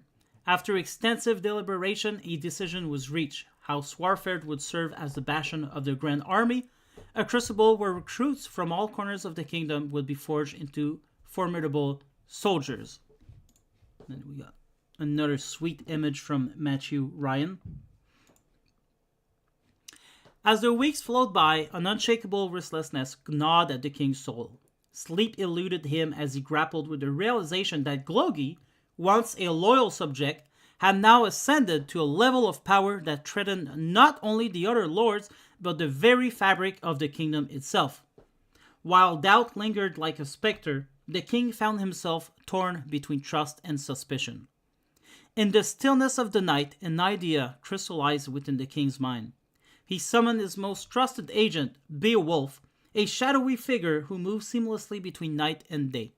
Because Beowulf is in another time zone, he's never there when everyone is in the clan, so I call him a creature of the night, more or less. Beowulf's task was not one of suspicion, but of precaution. The king recognized the importance of maintaining peace and preserving unity. Beowulf, renowned for his uncanny ability to observe and his unwavering loyalty, was entrusted with a mission close to home: to locate the remnants of Lord Noob's renegades followers and present them with an offer they could not refuse. Under the shroud of darkness, Beowulf dispatched his silent wolves. Before long, the vestige of the Heritage Guardians were unhurted. The king extended to them an offer to become his royal guard. These warriors, battle-hardened and unwavering in their loyalty, had already proven their mettle on the battlefield. So Lord Noob was granted the privilege of reclaiming House Noob, which would be reborn as the Royal Guard. No, we're going a little bit extreme in the image. Within the walls of House Noob, these indomitable souls would reside, train, and share their stories. Its proximity to the king's castle ensured a swift response to any threat. The Heritage Guardians, now known as the Royal Guard, embraced this newfound role with solemn determination. Only one path remained to bind the Royal Guard and the Grand Army. To heal the wounds of war and forge a lasting unity, the king decreed a unifying event, a royal hunt. Teams of 3 or 4 drawn from both of the Royal Guard and Guardians would venture into the sprawling wilderness to hunt for sustenance for the kingdom. The spoils of their labor would become the centerpiece of a grand celebration, a feast to unite their hearts and spirit of all who called the kingdom their home. And so this leaves place for more events, team game events. And so this is where members of the kingdom will come together and they will go into custom games, create their own games, and wait for random people to come. And basically that's their hunting. And, well, we'll see if that's what we do or if we do kingdom versus kingdom. Nothing is set in stone. And, yeah. So basically, we deleted all the houses in the kingdom. If you look here on the left, before, around here, were a lot of houses. And like House Noob, House Inevitable, whatever. Now, we've transformed House Warfare into the Great Noob Army. And we've transformed what the House Noob into the Royal Guard, House Warfare into the Great Noob, and House Noob into the Royal Guard headquarters. And then if people want to help newbies, they go to that house and they select the drill sergeant. So now we've got these two people who has volunteered to help new players get better at the game. So there you go, guys. This was the entire Civil War event. I hope you've enjoyed it. I certainly enjoyed making it. I enjoy seeing you guys play it. Every Saturday we had a lot of people in voice channel talking to each other, organizing these games, and that's the true essence of the clan. So I'm glad for that.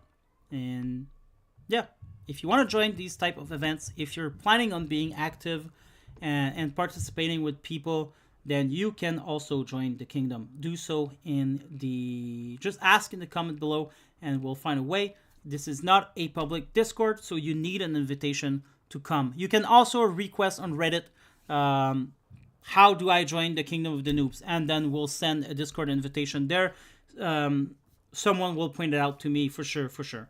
So, thanks again, and have a great day, everyone. And Squirrel, thanks for joining us, but it's over. It doesn't matter. As soon as I stop this video, it's going to load into my channel. And technically, it should be available right away, but it might take a little time because it's such a long video. I don't know. We'll see. Anyway, goodbye, guys.